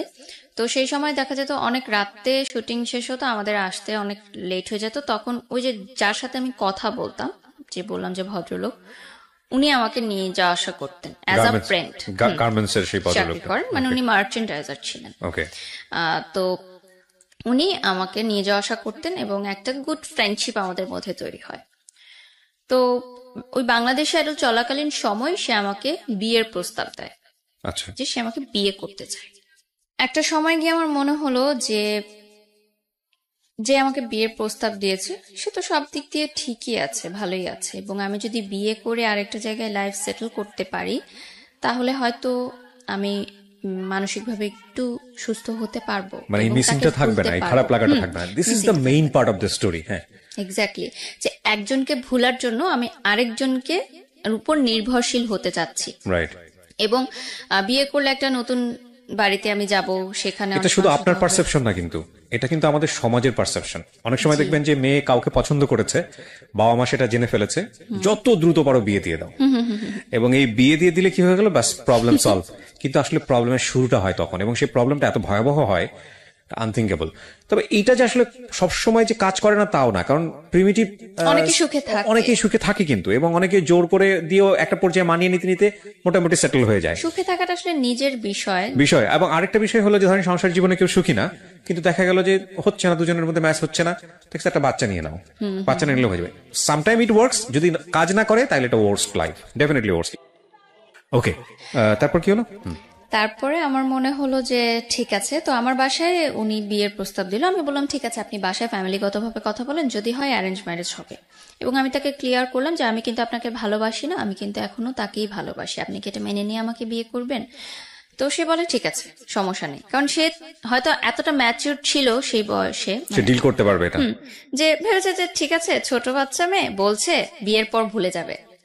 সে তো আমার চেয়ে 14 বছরের বড় ছিল, সো তার অবভিয়াসলি থিঙ্কিংটা ওভাবেই সে চিন্তা করেছে যে তখন আপনি ফার্স্ট ইয়ারে। হ্যাঁ, 19 বছর বয়স। ওকে। তো বাসায় প্রথমে যখন উনি বলে তখন বাসায় মেনে নেয় না, কারণ উনি আমার চেয়ে বয়সের এজ ডিফারেন্সটা অনেক ম্যাটার ছিল, এবং বাসা থেকে বলে যে না, এখন তো মানে বয়সের এজ ডিফারেন্সটাই বেশিরভাগ ম্যাটার ছিল। তো শুটিং নিয়েও যখন প্রবলেম শুরু হতে থাকে তখন আমার মা মনে করে যে মেয়ে মিডিয়ার পথে যাচ্ছে, সেটা আটকানোর জন্য মেবি বিয়ে দিয়ে দিলে ভালো হবে, যেটা মানে হয়তো তারা এটা ভেবেছিল যে সংসার তো করতেই হবে, আজ হোক কাল হোক, তো যদি আগে থেকেই লাইফটা সেটেল হয়ে যায় তাহলে দোষ কি, পড়াশোনা তো চলছে, পড়াশোনার মতো থাকুক, এদিকে সংসার করুক, অ্যাটলিস্ট এই নাচ গানের যে ভূতটা টেলিভিশনে কাজ করার, এটা চলে যায়। তো একটা সময় রাজি হয়। তো আমার বাংলাদেশ আইডলের ফাইনালের যেদিন শুটিং থাকে, মানে ফাইনাল এপিসোডের, আমার এখনো ইউটিউবে 8 এপিসোড পর্যন্ত আমার নাচগুলো আছে, এরপরে আর নেই। বাংলাদেশ আইডল একটা গানের অনুষ্ঠান ছিল? হ্যাঁ, কিন্তু গানের অনুষ্ঠানের মানে যারা পার্টিসিপেন্ট ছিল টপ 10, তাদের সাথে নাচের একজন জুটি থাকতো, মানে গানটাকে আর একটু সুন্দর করার জন্য, দর্শকদের কাছে মনোরঞ্জন করার জন্য। তারপর দেখা যায় যে ওই দিন শুটিং এর দিনই আমার বিয়ে হয়, সেটা আমি জানতাম না আসলে। আমার বাসায় খুব ঘরোয়া পরিবেশে বিয়েটা সম্পূর্ণ হয়, মানে কোনো প্রোগ্রাম করে না। তো তার 3 মাস পর আমাকে উঠিয়ে নেওয়া হয়। 3 মাস আমি আমার বাবার বাড়িতেই থাকি। আমার বাবা মা বলে যে 3 মাস সময় নিলাম। তো 3 মাসের মধ্যে গুছানো হয়, একটু ধুমধাম প্রোগ্রাম হয়, গায়ে হলুদ, মেহেদি, সব বোন বিয়ে, বউ ভাত, সবকিছুই হয় সুন্দর। এটা কি ওই সময় ওই ছেলেটা জানতো যে আপনার বিয়ে হয়ে যাচ্ছে বা এরকম হ্যাঁ, কোনো কিছু? এখানে আমি বলবো যে আমি তাকে কন্ট্যাক্ট করার চেষ্টা করি যে আমি কিন্তু বিয়ে করছি। সে বলে ঠিক আছে, ফাইন, বিয়ে করো, কোনো সমস্যা নেই। তো আমার যেদিন বিয়ের অনুষ্ঠান হয়, বিয়ের শপিং এ যাই। তো আমি ওর যখন আগে আমার বয়ফ্রেন্ডের সাথে কথা বলতাম, তখন আমরা চিন্তা করতাম যে বিয়ের দিন আমি লাল লেহেঙ্গা পরবো, এটা আর কি কথা বলতাম। তো বিয়ের যখন মার্কেটিং করতে যাই আমি আর আমার হাজবেন্ড, তখন বসুন্ধরা কমপ্লেক্সে যাই। আমার এখনো মনে আছে সে একটা গোলাপি লেহেঙ্গা আমার জন্য পছন্দ করে। তো আমি বলি যে না, এই লেহেঙ্গাটা সুন্দর না, আমি লাল লেহেঙ্গাই পরবো। কারণ আমার মাথায় কিন্তু ওইটাই ছিল যে আমি আমার কমিটমেন্টটা রাখবো, যে আমি আমার বিয়ের দিন লাল লেহেঙ্গাই পরবো, এবং সেটা ওর জন্য করবো। মানে আমার কার সাথে বিয়ে হচ্ছে বা আমার বিয়ে হচ্ছে সেটা কিন্তু তখন বিষয় না, আমার বিষয় হচ্ছে যে আমি আমার কমিটমেন্টটা রাখবো। তো আমি লাল লেহেঙ্গাই কিনি এবং আমি লাল লেহেঙ্গাই পরি আমার বিয়ের দিন। এটা আমার হাজবেন্ড জানতেন না যে আমি কেন লাল লেহেঙ্গাটা চুজ করলাম। তো পরবর্তীতে যেদিন আমার বিয়ের অনুষ্ঠান, আমার এখনো মনে আছে, আমি গুলশানে পার্সোনাতে সাজ শেষ করে আমি ফোন দিলাম আমার আগের বয়ফ্রেন্ডকে। নিচে কিন্তু গাড়ি দাঁড়িয়ে আছে, আমার মা এসেছে আমাকে নিতে। আমি যাওয়ার আগে জাস্ট ফোন দিলাম যে আমার বিয়ে হচ্ছে, আজকে আমার বিয়ে, তুমি যদি এখনো আমাকে বলো আমি এই মুহূর্তে চলে আসবো গাজীপুরে। এই অবস্থায় চলে আসবো? হ্যাঁ, এই এই লাল লেহেঙ্গা পরে আমি চলে আসবো, তুমি শুধু আমাকে অ্যাকসেপ্ট করো, আমি কমিউনিটি সেন্টারে যাব না। কিন্তু আমার কিন্তু অলরেডি আক্ট হয়ে গেছে, ওইটি কিন্তু আমার প্রোগ্রাম। তারপর আমি বলি যে আমি সব ছেড়ে চলে আসবো। আমি মানে এত কিছু চিন্তা করি না যে আমার ফ্যামিলি কি ভাববে, বা এতগুলো মানুষ যে আমার বিয়ের দাওয়াতে এসেছে তারা কি ভাবিনি। আমার মনে হয়েছে যে বিয়ে হয়ে গেলে তো আমি সারা জীবনের জন্য তাকে হারিয়ে ফেলবো, শেষ সুযোগটুকু নেই। তাহলে অ্যাটলিস্ট আমার বিয়ের পর আমি এটা ভাববো না যে আমি মানে একটা আফসোস থাকবে যে আমি শেষবার ট্রাই করতাম, কিন্তু এখন যদি সে আমাকে নাও করে দেয় অ্যাটলিস্ট আমার আফসোস নাই, হ্যাঁ আমি ট্রাই করেছি, আমি তাকে পাইনি। তো সে বলে যে না, আমি পাগলামি করো না, তুমি কমিউনিটি সেন্টারে যাও, বিয়ে করো। সেদিনও আমি কান্না করেছি অনেক।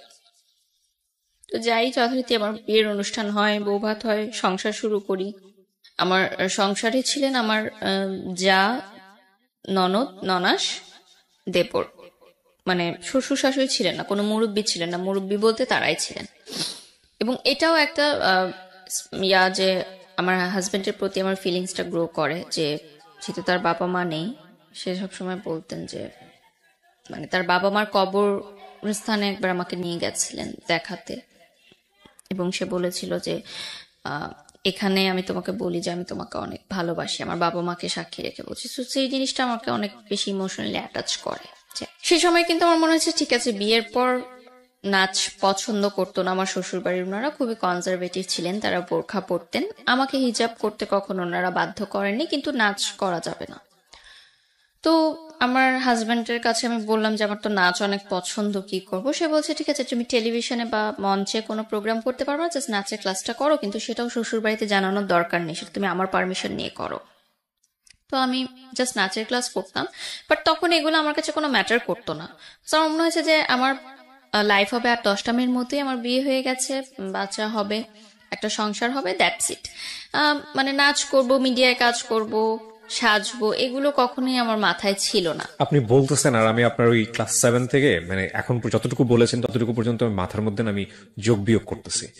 আমার শুধু একটা জিনিস এসে বারবার বাড়ি দিচ্ছে মাথায়, যে একটা মেয়ে কি পরিমাণ ব্রিলিয়ান্ট হলে মানবিক বিভাগ থেকে সে এত ব্রিলিয়ান্ট রেজাল্ট করতে পারে এইচএসসিতে, এবং সেই মেয়েটার ফিউচার এই একটা রিলেশনশিপকে কেন্দ্র করে কত আপস অ্যান্ড ডাউন এবং জীবনটাকে কোথায় নিয়ে যাচ্ছে। Can you even imagine?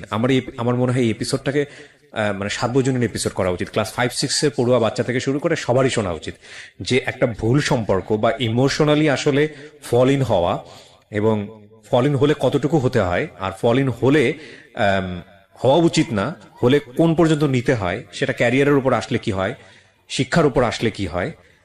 That will be the best example ever. আজকের এপিসোডটা নিয়ে আমার এটাই বলতে ইচ্ছে করছে, কারণ আমি তো গেস করতে পারছি, আমার মনে হয় আপনারাও গেস করতে পারছেন যে এরপরে কি শুনবেন আপনারা। তবে গেস করেন না, কারণ অনেক সারপ্রাইজ আপনাদের জন্য অপেক্ষা করছে। বলেন তারপর।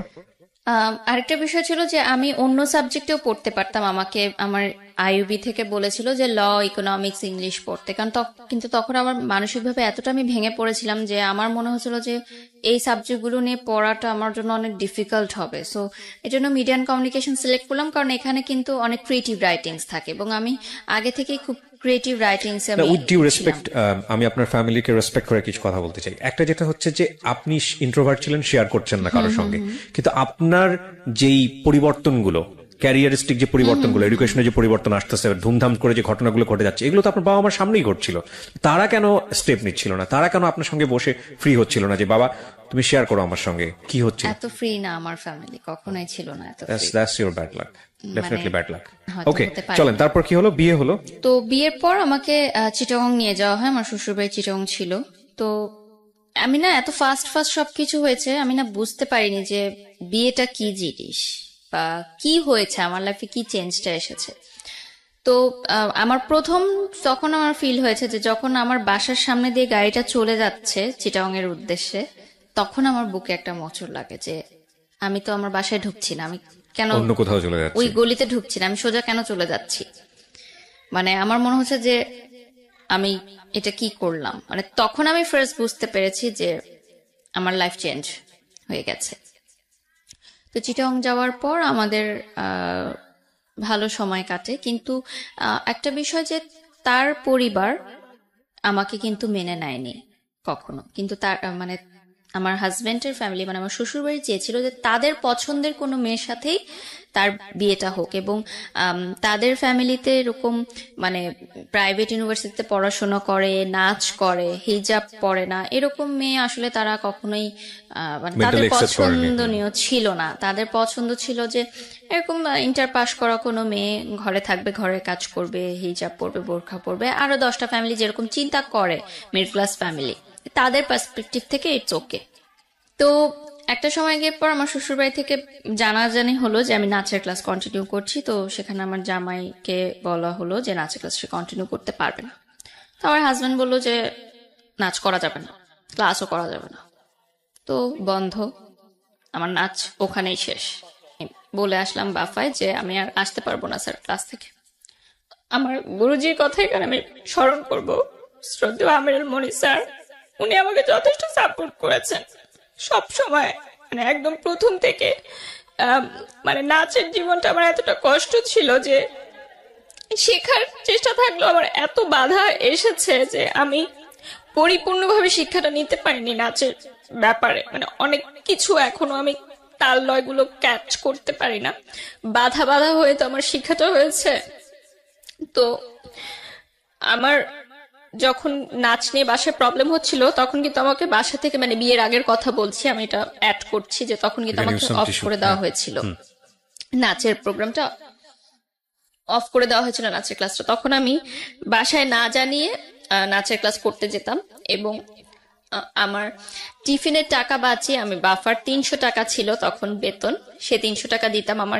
আমি না খেয়ে থাকতাম, টিফিনের জন্য আমাদের যে টাকাটা দিত ওটা আমি বাঁচিয়ে নাচের ক্লাসের বেতনটা দেওয়ার জন্য। তো আমি যখন আমার ইন্টার পরীক্ষার আগের কথা বলছি, যে এসএসসি তে আমার রেজাল্ট অনেক খারাপ হয় ওই রিলেশনশিপের কারণে।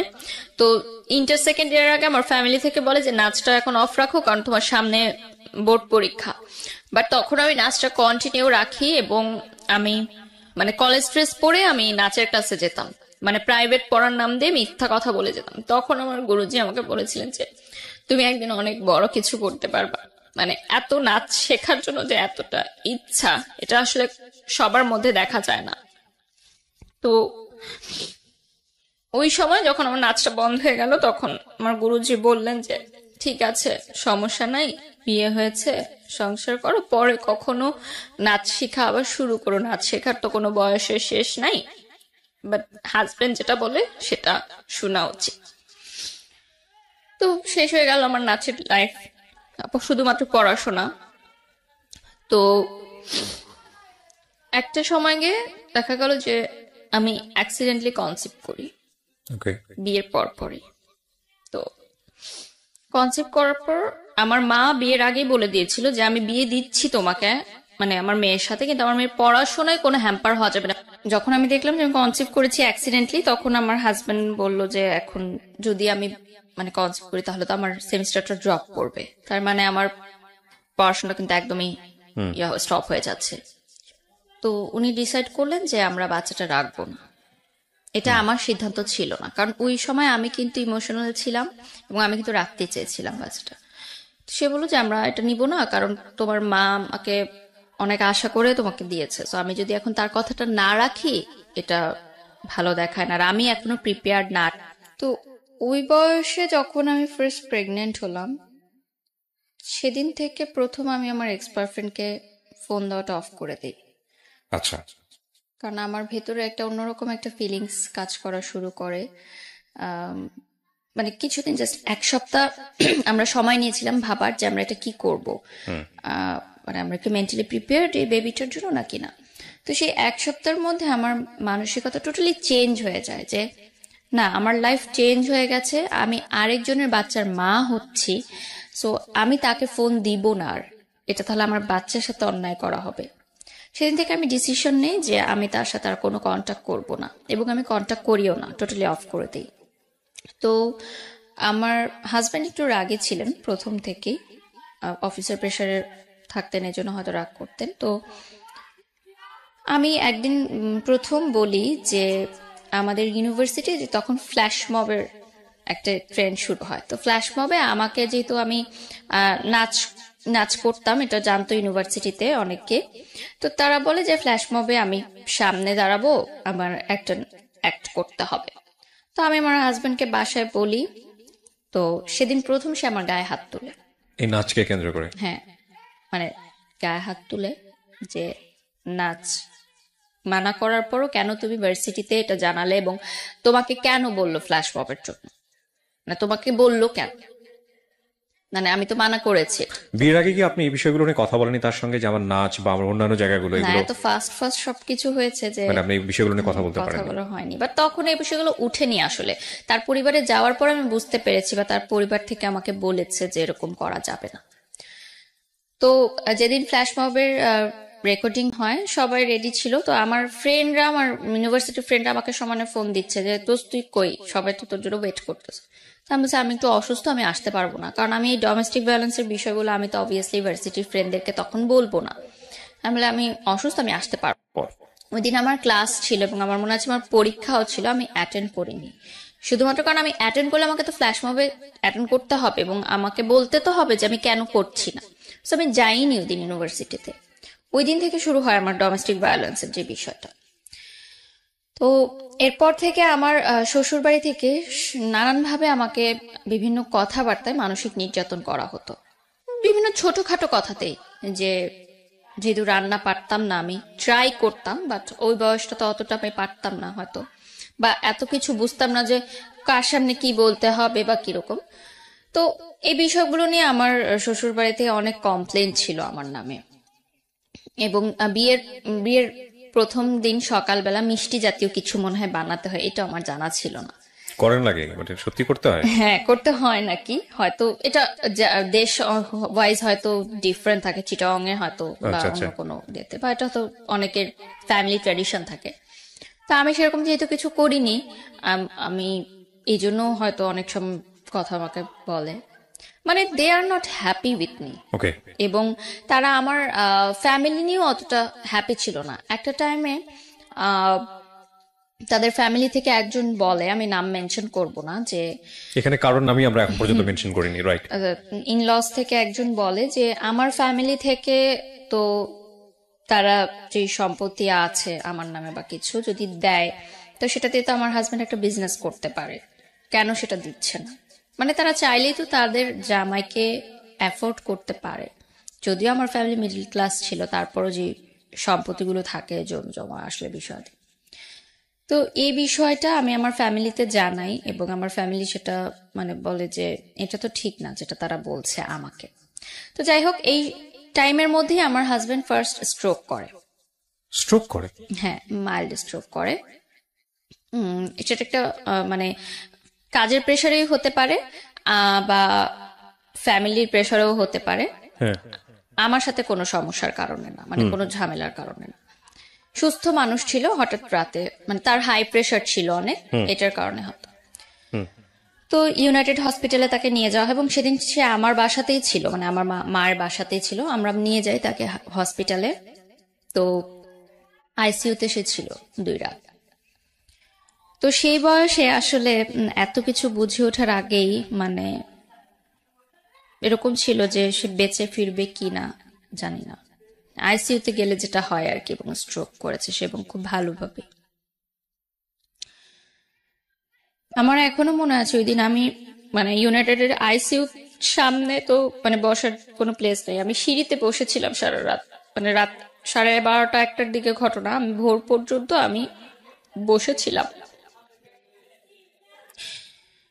এবং মানে আমি জানি না যে কি হবে, এবং আমার তখন ফার্স্ট টাইম মনে হয়েছে যে আমার লাইফটা কি এরকম হওয়ার কথা ছিল। আমার সাথে যে ফ্রেন্ডরা তারাও এখন ফুচকা খাচ্ছে, প্রেম করছে, মুভি দেখতে যাচ্ছে, গান শিখছে, ফ্রেন্ডদের সাথে হ্যাং আউট করছে, সুন্দর সুন্দর কাপড় পরছে। আমি আইসির সামনে এভাবে বসে আছি। এটা তো আমার লাইফ হওয়ার কথা ছিল না। আমি তো আমার লাইফটাকে এভাবে দেখতে চাইনি, এবং সেটা আমার ভুলের জন্যই। কিন্তু আমি কিন্তু কাউকে ব্লেম করতে পারবো না, যেটা তাদের ভুলের জন্য, আমার লাইফ কিন্তু আজকে আমার ভুলের জন্যই এমন। তো ভোরের দিকে আমার দেবর এসে আমাকে একটা জুস জুস কিনে দিল, জুস খেলাম, কারণ আমিও নিজেও অসুস্থ হয়ে যাচ্ছিলাম আসলে ওই সময়টায়। তো যাই হোক, দুপুরের দিকে ডক্টর আসে, ইউনাইটেডের 2টার সময় ডক্টর আসে আবার দুপুরবেলা চেক আপ করার জন্য। তখন বলে যে আপনার হাজবেন্ড ঠিক আছে, কোনো চিন্তার বিষয় নেই, ওনাকে আমরা এইচডিআর বা কি যেন একটা বলে ওখানে ট্রান্সফার করে দিচ্ছি, কালকে ডিসচার্জ হয়ে যাবে। তো গেল আরেকটা ধাক্কা গেল আমার লাইফের উপর দিয়ে। তার কয়েক মাসের মধ্যেই আমার হাজবেন্ডের আরেকটা জটিল রোগ ধরা পড়ে, এবং সেটা বেশ জটিল ছিল। আমি এখন বলতে পারবো না, হয়তো স্ক্রিনে তার হয়তো কোনো ক্ষতি হোক, না ঠিক আছে, আমরা জানতে চাই না। যেটার কারণে তার খাবার দাবার অনেক রেস্ট্রিক্টেড হয়ে যায়, এবং এটা বাই জেনারেশন ছিল এই রোগটা। তো দেখা যায় যে খুব পরিমিত হয়ে যায় তার লাইফ স্টাইলটা, এবং একটা অপারেশন হয়, মেজর অপারেশনের পর তার বেশ কয়েকদিন বেড রেস্টে থাকতে হয়। তো তখন কিন্তু একটা ডিস্টেন্স ক্রিয়েট হয়, মানে হাজব্যান্ড ওয়াইফের যে রিলেশনটা থাকে সেটার ব্যাপারে ডিস্টেন্স ক্রিয়েট হয় প্রায় 1 বছর এর মতো ছিল সেটা। 1 ইয়ার। এবং এমনও ছিল না যে এর আগেও খুব বেশি মানে ভালো ছিল, সুখকর ছিল ওই লাইফটা। তারপরও 1 বছরের ডিস্টেন্স আমার মনে হয় যে অনেক কিছু চেঞ্জ হয়, কারণ একটা হাজবেন্ড এটা খুবই ইম্পর্টেন্ট। তো ইভেন যদি বন্ডেজটা না থাকে, হ্যাঁ, আমি একটা মানুষের সঙ্গে স্টে করতেছি, একই বিছানায় ঘুমাচ্ছি না, হোয়াট ফর রিজনটা কি? আপনি যদি একটা মানুষের সঙ্গে স্টে করেন, ওই মানুষটার পারপাস আপনি সার্ভ করতেছেন, ইটস আ রিলেশনশিপ, লাইক সে আপনার কিন্তু সম্পর্কের জায়গা থেকে হাজব্যান্ড, কিন্তু এই মানুষটার আপনি পারপাসই ছিল এই মানুষটার কাছে আসা যে আমি এক ধরনের রিমেডি চাই আমার পাস্ট লাইফে। ইট ইজ নট, মানে অ্যাকচুয়ালি কাজ করতেছে না। সেকেন্ড হচ্ছে যে ওখানে গিয়েও আপনি আপনার জায়গা থেকে যেটা চেয়েছিলেন সেভাবে হচ্ছে না, হ্যাপি না। থার্ডলি হলো যে সম্পর্কের জায়গাটা, স্বামী স্ত্রী যে সম্পর্কের জায়গাটা, ইট ইজ নট সাউন্ড। এখন সবকিছু মিলায়ে দ্য এম ইজ জিরো, মানে ultimately next day is zero. তাহলে আমি এই মানুষের সঙ্গে স্টে কেন করছি? মানে তাকে আমি তো ভালোবাসি না। সো দেখেন সম্পর্কটা কতটা জটিল জায়গায় চলে গেছে। হ্যাঁ, তারপরে মানে সেই সময় আমার মনে হয়েছে যে that was a wrong decision, যে আমার এই বয়সে বিয়ে করলাম, একজনকে ভুলার জন্য আরেকজনের উপর নির্ভরশীল হলাম, এবং তাকেও আমি ভালোবাসতে পারছি না। তো আপনি যখন এই রিলেশন, মানে হাজবেন্ড থাকা অবস্থায় আপনার এক্স বয়ফ্রেন্ডকে ফোন দিচ্ছিলেন, এক্স বয়ফ্রেন্ড তো আপনার জায়গা থেকে আমি বলতে পারি না, কারণ তখন আপনি তাকে লাভ করে চলেছেন, বাট তার জায়গা থেকে কি সেটাও আমরা জানি না। সো ও কি বলতো, ও কি বলতো যে তুমি সংসার করো ঠিক মতো, এটাই বলতো, বা ও বলতো না যে ব্যাক করো বা ওরকম কোনো কিছু? কখনোই না। তখন ওর সাথে ওই মেয়েটার সম্পর্ক কি, কেমন চলছিল? একটা টুইস্ট আছে, যে মেয়েটার কারণে আমাকে ছেড়ে গেছিল, আমার বিয়ের পরপরই সেই মেয়েটা একটা প্রবাসী ছেলেকে বিয়ে করে মানে বিদেশে চলে যায়। তারপরেও এই ছেলেটা আপনার বিয়ের পরে আপনাকে আর কোনো প্রকার, মানে সে কখনো কল করতো না? না। তার জায়গাতে সে কিন্তু আমার কাছে কিন্তু কষ্ট পেয়েছে। হ্যাঁ, কষ্ট পেয়েছে, কিন্তু আপনার ধরেন এই কষ্টের জায়গাটা থেকে কিছুটা রেমেডি চাইলে আপনাকে নক দিতে পারতো, নিতে পারতো, কিন্তু সে সেটা নেয়নি। কারণ তখনও কিন্তু আমি উইক ছিলাম ইমোশনালি তার জন্য, বাট সে চেয়েছে যে আমার সংসারটা নষ্ট না হোক। ডেফিনেটলি অনেক শেখার আছে আজকের এই গল্প থেকে, বিলিভ মি। বলেন তারপরে যেটা হয় যে ওই বয়সটায় না এত কিছু আমি বুঝতাম না যে হার্টের পেশেন্টকে কিভাবে ট্রিট করতে হয়, বা এই ধরনের জটিল রোগের পেশেন্টকে কিভাবে ট্রিট করতে হয়।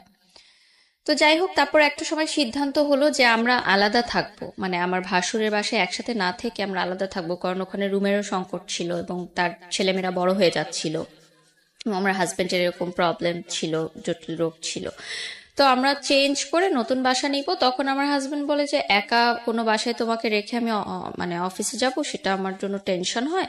তো আমার মায়ের বাড়িতেই আমরা একটা ফ্ল্যাটে ভাড়া থাকতাম, বাট আমার মা বাবা কখনোই সে ভাড়াটা নেননি।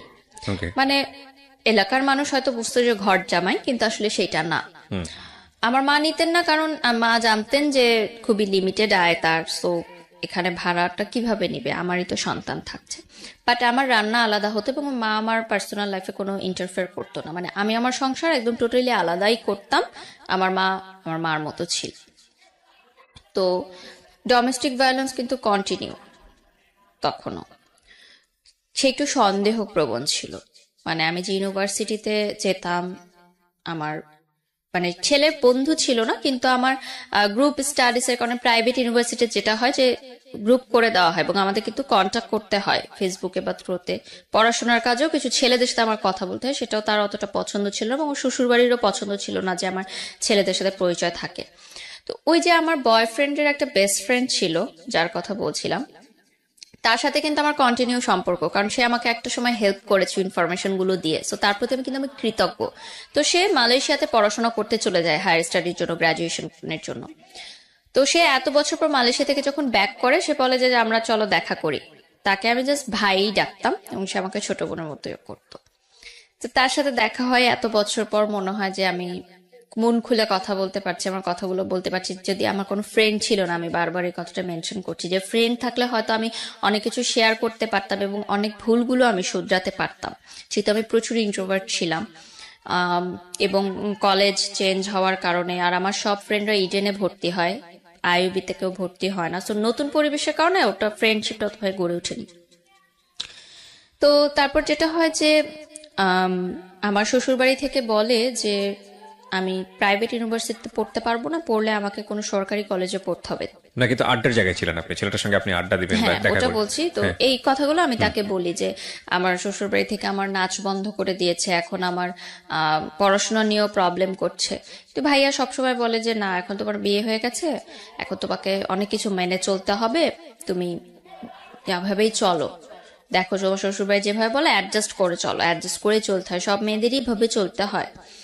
উনি সবসময় আমাকে বুঝাতো। তো উনি আমাকে কিছু চকলেট দেয়, মানে বিদেশ থেকে আসলে তো চকলেটই গিফট নিয়ে আসে।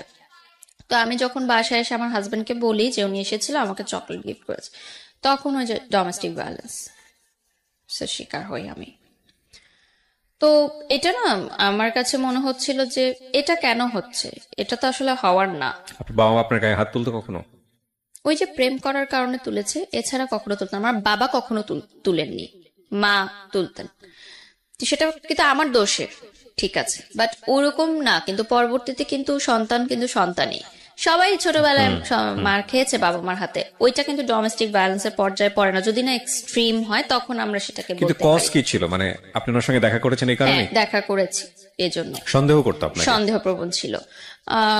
কারণ আমি ছোট ছিলাম তার চেয়ে বয়সে, এজন্য হয়তো। এবং আমার তখন ফেসবুকে প্রচুর ছেলেরা আমাকে নক দিত, কারণ আমাকে দেখে বোঝা যেত না যে আমি ম্যারিড। এবং ইউনিভার্সিটিতেও ছেলেরা নক দিত, কারণ ওই বয়সটায় আসলে আমি যে ম্যারিড ওইরকম একটা লুকও আমার ছিল না আসলে যে আমি ম্যারিড। তো সব দিক থেকে সমস্যা বলছিল যে আমি পড়াশোনা করতে পারবো না, আমি ইউনিভার্সিটি যেতে পারবো না, কারণ ইউনিভার্সিটিতে গেলেই আমি দেখা যাবে বাইরে যাচ্ছি। মানে এটা আপনার আপনার বাড়িতে বসেই এই ঘটনা? কিন্তু আমার মা বাবা বা ফ্যামিলিকে আমি কখনো এগুলো বুঝতে দেইনি। মানে এই জায়গাগুলোতে ইন্টারফেয়ার করতে দেননি যে Even আমার আমি সংসারের জীবনে? আমার যে প্রেগনেন্সির ব্যাপারটাও কিন্তু আমার বাসায় এখনো জানে না। আজকেই ফার্স্ট জানলো। প্লিজ সাবস্ক্রাইব করতে ভুলবেন না, সাবস্ক্রাইব করার পরে নোটিফিকেশন বাটনটি অন করে নেবেন। ওকে, আমরা যেখানটায় ছিলাম তারপর? আমি বলবো যে মানসিকভাবেও অনেক আমাকে হ্যারাস করা হতো আমার শ্বশুরবাড়ির লোকজনদের নানান মন্তব্যে। আমি প্রচুর কষ্ট পেতাম মানসিকভাবে। সেই কথাগুলো আমি এখন হয়তো বলবো না, কারণ তাদের একটা সোশ্যাল স্ট্যাটাস আছে, বাট খুবই কষ্টদায়ক অ্যাকচুয়ালি ব্যাপারগুলো। বোথ সাইড থেকে বিষয়টা ম্যাচ ছিল না। আম, তো যেটা হয় যে একটা সময় পর আমার মনে হয় যে তার সন্দেহ প্রবণতাটা অনেক বেড়ে গেছে এবং সে কোনো কিছু সহজভাবে নিতে পারছে না। ইন দ্য মিড টাইম আমি সোশ্যাল মিডিয়াতে কিছু গার্লস গ্রুপ থাকে না, তখন সেই গার্লস গ্রুপে আমার ছবি পোস্ট করতাম, আমার শ্বশুর বাড়ির ছবি পোস্ট করতাম, হাজবেন্ডের, এবং কি রান্না করলাম ডেলি রান্নার ছবিগুলো পোস্ট করতাম। তো খুব ভালো রেসপন্স আসতো, হাজার হাজার লাইক কমেন্ট আসতো। মেয়েরা আমাকে খুব পছন্দ করতো যে মেয়েদের এখন এরকমও স্বপ্ন থাকে যে বিয়ে করে লাইফ সংসার সেট করবে, কারণ মেয়েদের তো অনেক ধরনের গোল থাকে। বাট আমি আমার সংসার, হাজবেন্ড সবকিছু নিয়ে হ্যাপি থাকার চেষ্টা করতাম, মানে সোশ্যাল মিডিয়াতে যেটা আমি দেখাতাম। তো সবাই আমাকে খুব প্রেস করতো। তো এর মধ্যে একজন আমাকে নক দেয় যে আপু আমার একটা নতুন পেজ আছে। তখন নতুন নতুন কিন্তু মেয়েরা বিজনেস স্টার্ট করে, যে ফেসবুকে লাইভ করে, জামা কাপড় বিক্রি করে। এখন এটা খুবই অ্যাভেলেবল, বাট যে সময়ের কথা বলছি 2014-15 কথা, তখন মাত্র শুরু হলো। তো আমারই পরিচিত একটা মেয়ে ইউনিভার্সিটির, ও আমাকে বলে যে আমার কয়েকটা শাড়ি আর ড্রেস আছে, তুমি পরে একটু ছবি তুলে দিবে। ওটাও কিন্তু তেমন ফটোশুট না যে স্টুডিওতে গিয়ে হবে, বাসায় ঘরোয়া ভাবে ও মোবাইলেই কিছু ছবি তুলবে, জাস্ট ওর বাসায় একটা সুন্দর টেরাস আছে ওখানে। তো আমি আমার হাজবেন্ডকে বলি যে আমি এরকম করতে চাই। সে বলে যে না, ফটোশুট তো করা যাবে না, মানে মিডিয়া রিলেটেড কোনো কাজই করা যাবে না। তো ওই মেয়েটা আমাকে অনেক রিকোয়েস্ট করে, তো আমি বলি যে আচ্ছা ঠিক আছে, আমি ছবিটা তুলবো, বাট এই যে ছবিটা বেশি জায়গায় তুমি প্রকাশ করো না, কারণ আমার হাজবেন্ড জানে না। তো আমি যাই, ইউনিভার্সিটি শেষ হওয়ার পর আমি ছবিগুলো তুলি, এবং আমার মনে হয় কি যে আমি হয়তো কাজটা শেষ করে বাসায় এসে যদি তাকে বলি তাহলে হয়তো জিনিসটা ইজি হয়ে যাবে। আর বিষয়টা তো এমন না যে খুব মানে বিলবোর্ড হয়ে যাচ্ছে আমার, আমি টেলিভিশনে চলে আসছি। এটা জাস্ট একটা অনলাইন পেজের জন্য, এবং সেই পেজটা জাস্ট নতুন একটা পেজ, জাস্ট ছবিগুলো দেওয়ার জন্য। তোর বাসায় যাই আমি, ও আমার দুইটা শাড়ি দুইটা ড্রেস পরে ছবি তুলে, ওর মোবাইলেই তুলে রুমের মধ্যে। তো ছবিগুলো পাবলিশ হওয়ার প্রায় কয়েক সপ্তাহ পর ইয়া হয়, তার কোন এক কলিগ সেই ছবিটার স্ক্রিনশট তাকে দেয়। তো ইন দ্য মিড টাইম আমি বলেছি যে আমার একটা ফ্রেন্ডের এরকম ড্রেস দিয়েছিল, আমি পরে ছবি তুলেছি। তো সে অতটা ইয়া করেনি যে ঠিক আছে, মানে ফটোশুট টাইপ এটা বলিনি।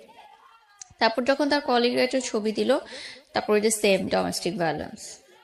তো আমার কথা হচ্ছে যে আমি তো খারাপ কিছু করিনি, আমি তো অন্যায় কিছু করিনি, আর আমাকে কেন এরকম মানে ফেস করতে হবে? সবই তো আমি স্যাক্রিফাইস করলাম, সবই তো করলাম, নাচটাও ছেড়ে দিলাম, তাহলে কেন এই ছোট ছোট বিষয়গুলো আমাকে দেওয়া হচ্ছে না? ইন্টারেস্টিং না বিষয়টা, মানে সে প্রথম কথা হচ্ছে মানে আপনার জায়গা থেকে আপনি যেভাবে বলছেন যে সমস্ত কিছু জেনে শুনেই আপনাকে বিয়েটা করেছে, এক। দুই নাম্বার হচ্ছে যে আলটিমেটলি আপনি যেটা বললেন যে 14 বছর বয়সের ডিফারেন্স ছিল, সো আপনাকে সে কোনো না কোনো ভাবে হ্যান্ডেল করতে পারবে এই সিচুয়েশন গুলোতে।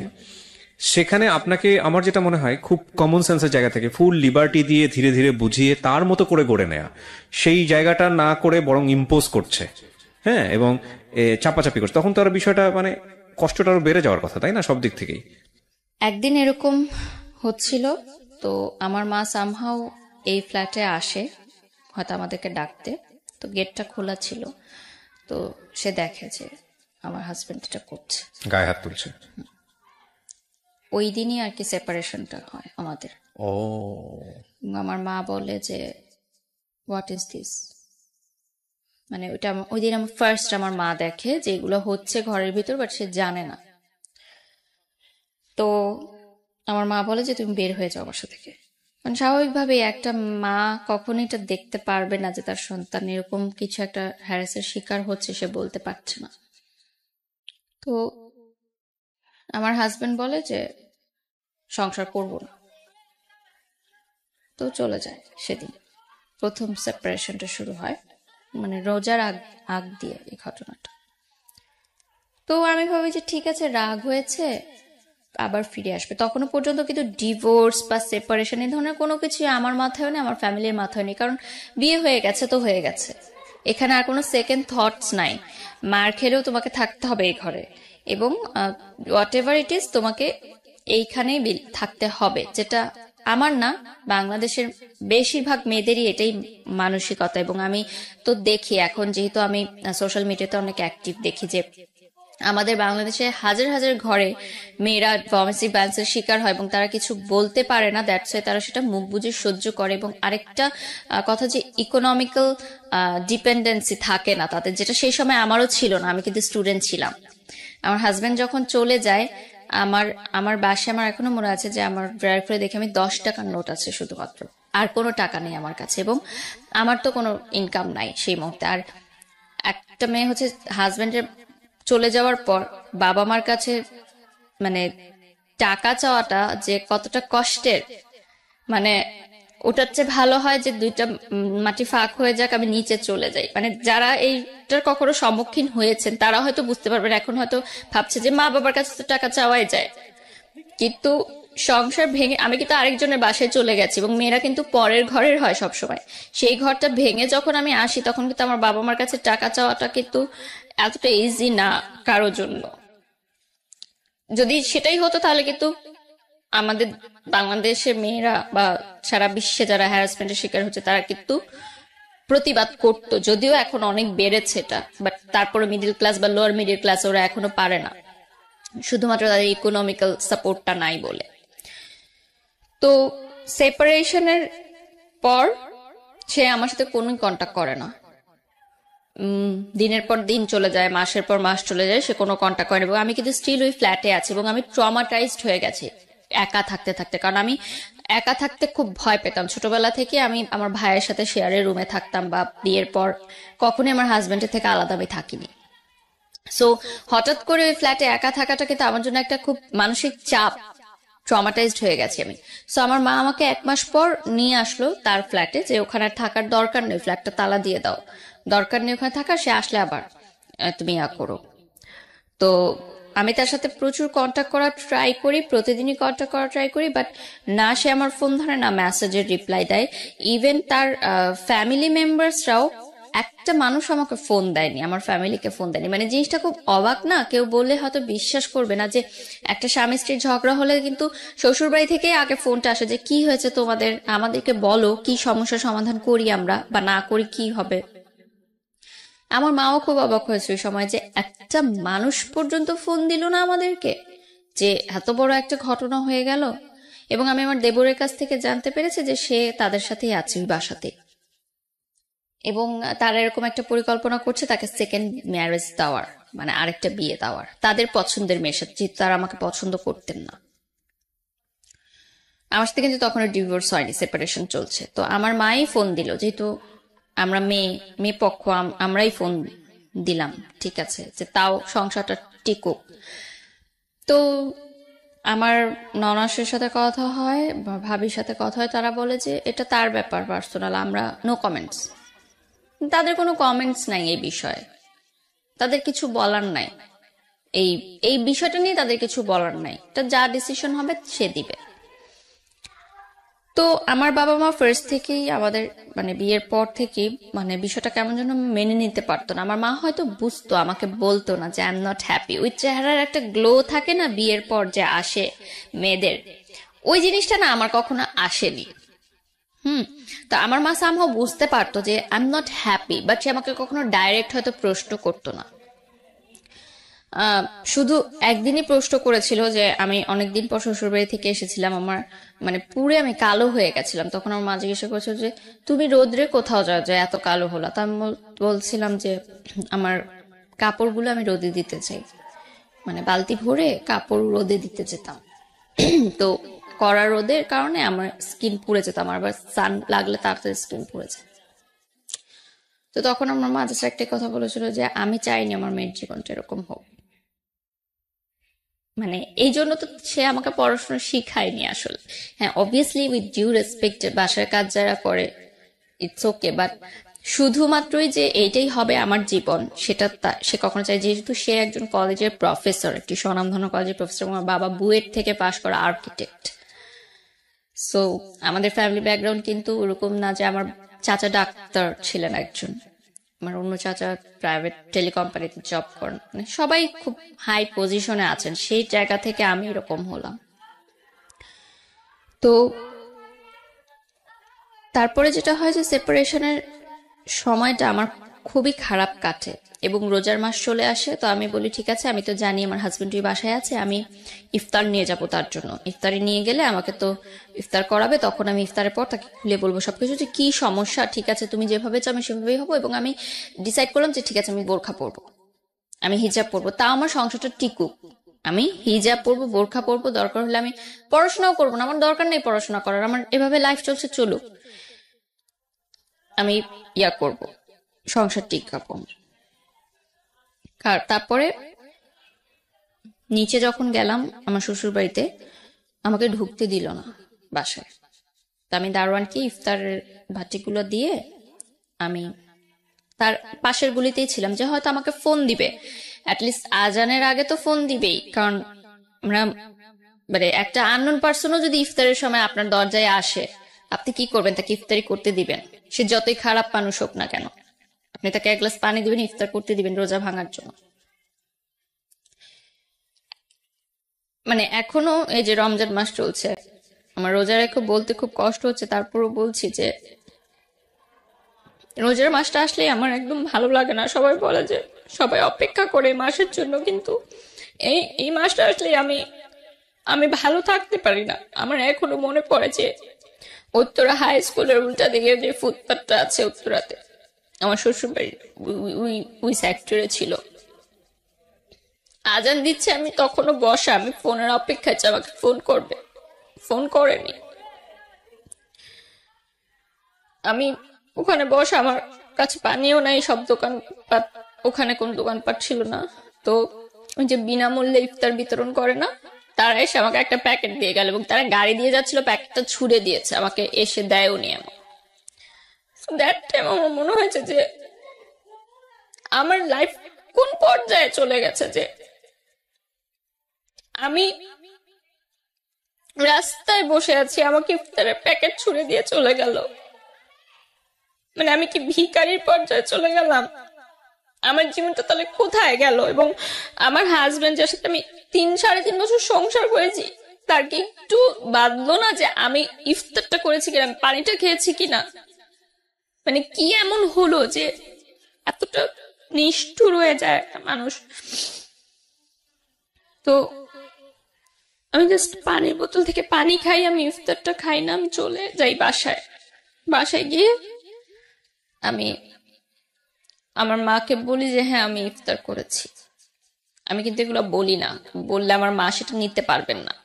আমি না ছোটবেলা থেকে সবসময় চেয়েছি যে আমার প্রবলেম গুলো আমার মধ্যেই থাকুক, কারণ আমি ছোট থেকে দেখেছি আমার মা অনেক কষ্ট করে আমাদেরকে আয় করে, চাকরি করে, টিউশনি করে আমার ভাইকে আমাকে বড় করেছে, এবং যৌথ পরিবার ছিল, অনেক মানুষ ছিল, সবার মধ্যে থেকে আমাদেরকে ভালো রেখেছেন।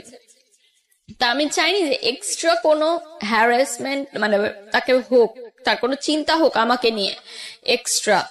এই জন্য আমি তাকে কখনো এগুলো শেয়ার করতাম না। তো তারপরে আমি তাকে ফোন দিয়ে বলি যে আমি কি অপরাধ করলাম যে এরকম হয়ে যাচ্ছে। ইন দ্য মিড টাইম আমার স্কুল মানে ইউনিভার্সিটির একটা ফ্রেন্ড আছে, ও চিটাগং এর ছেলে ছিল।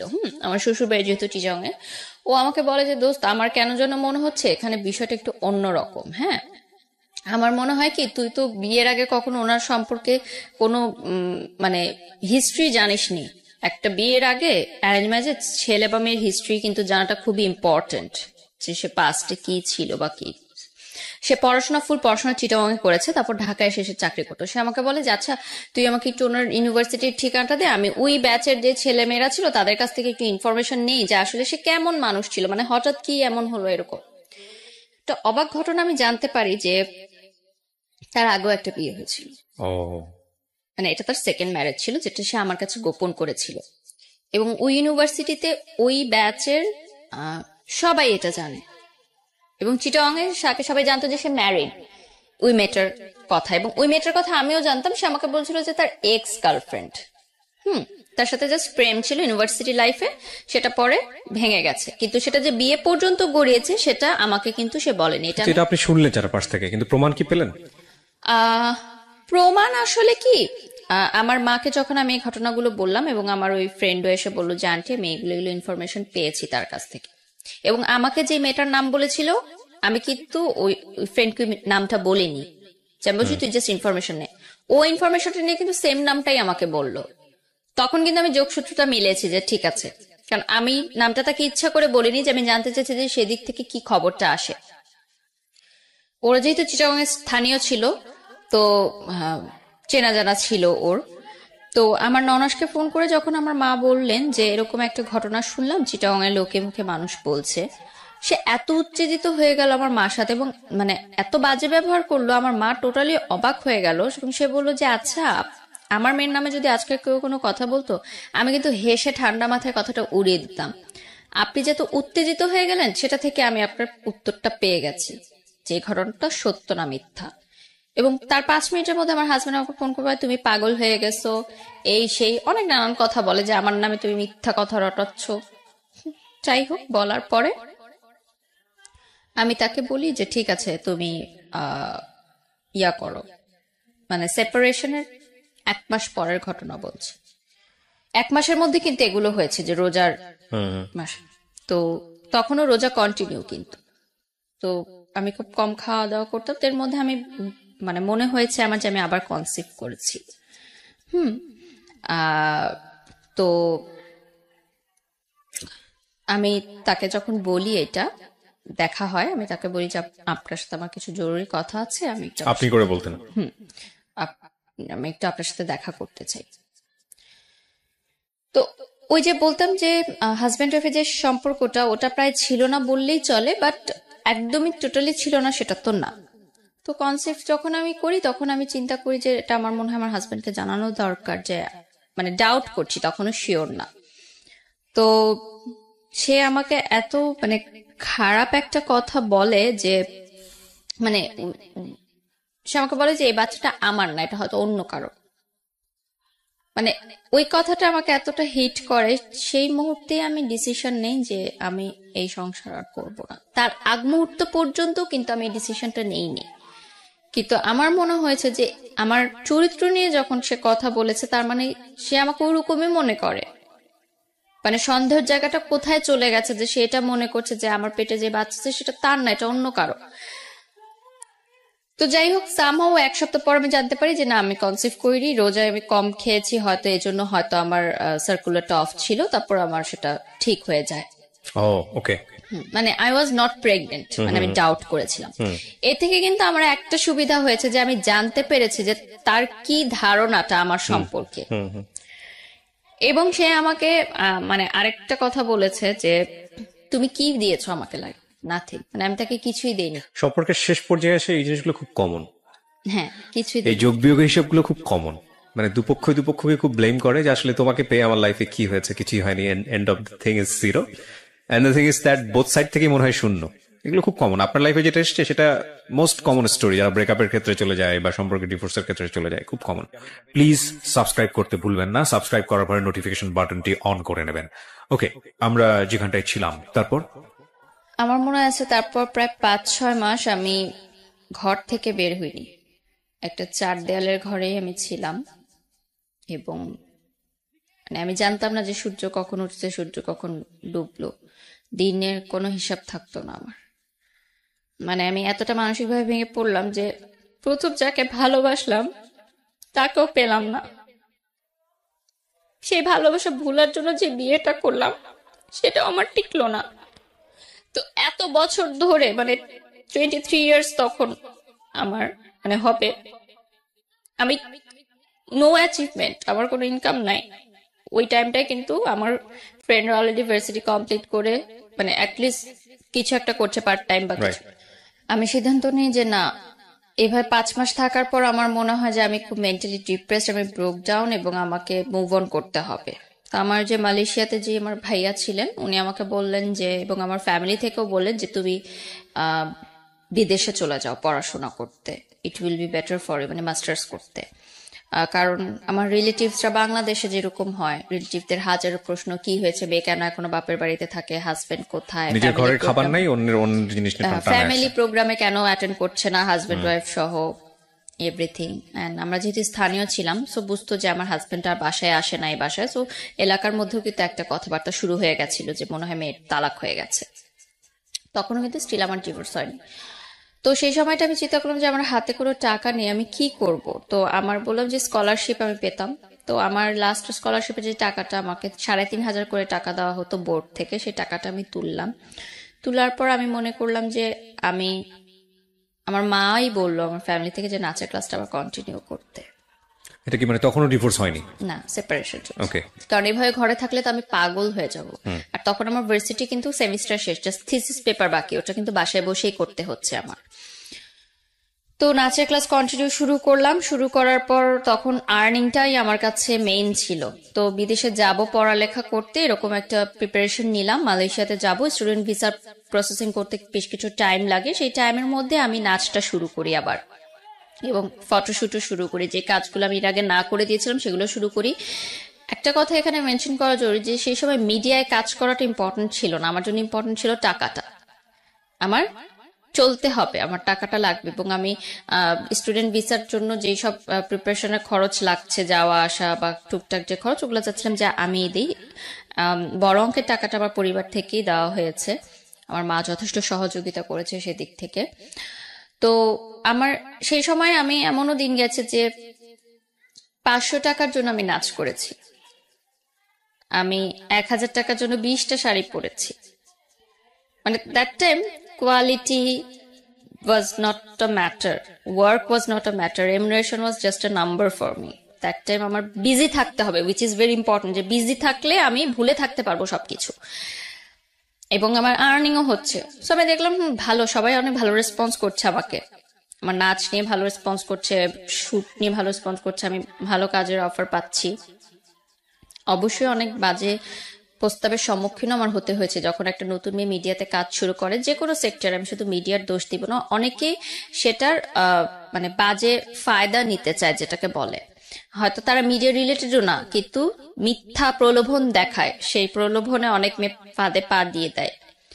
আর সেটা আমি অনেকভাবে কাটিয়েছি, কারণ এর আগে আমি জীবনে অনেক কিছু দেখে এসেছি, তো আমি খুব বুঝতে পারতাম জিনিসগুলো। তো এরপর আমার নতুন জীবন শুরু হয় মালয়েশিয়াতে। আমি মালয়েশিয়া চলে যাই পড়ালেখা করতে, মাস্টার্স করতে মিডিয়া অ্যান্ড কমিউনিকেশন নিয়ে।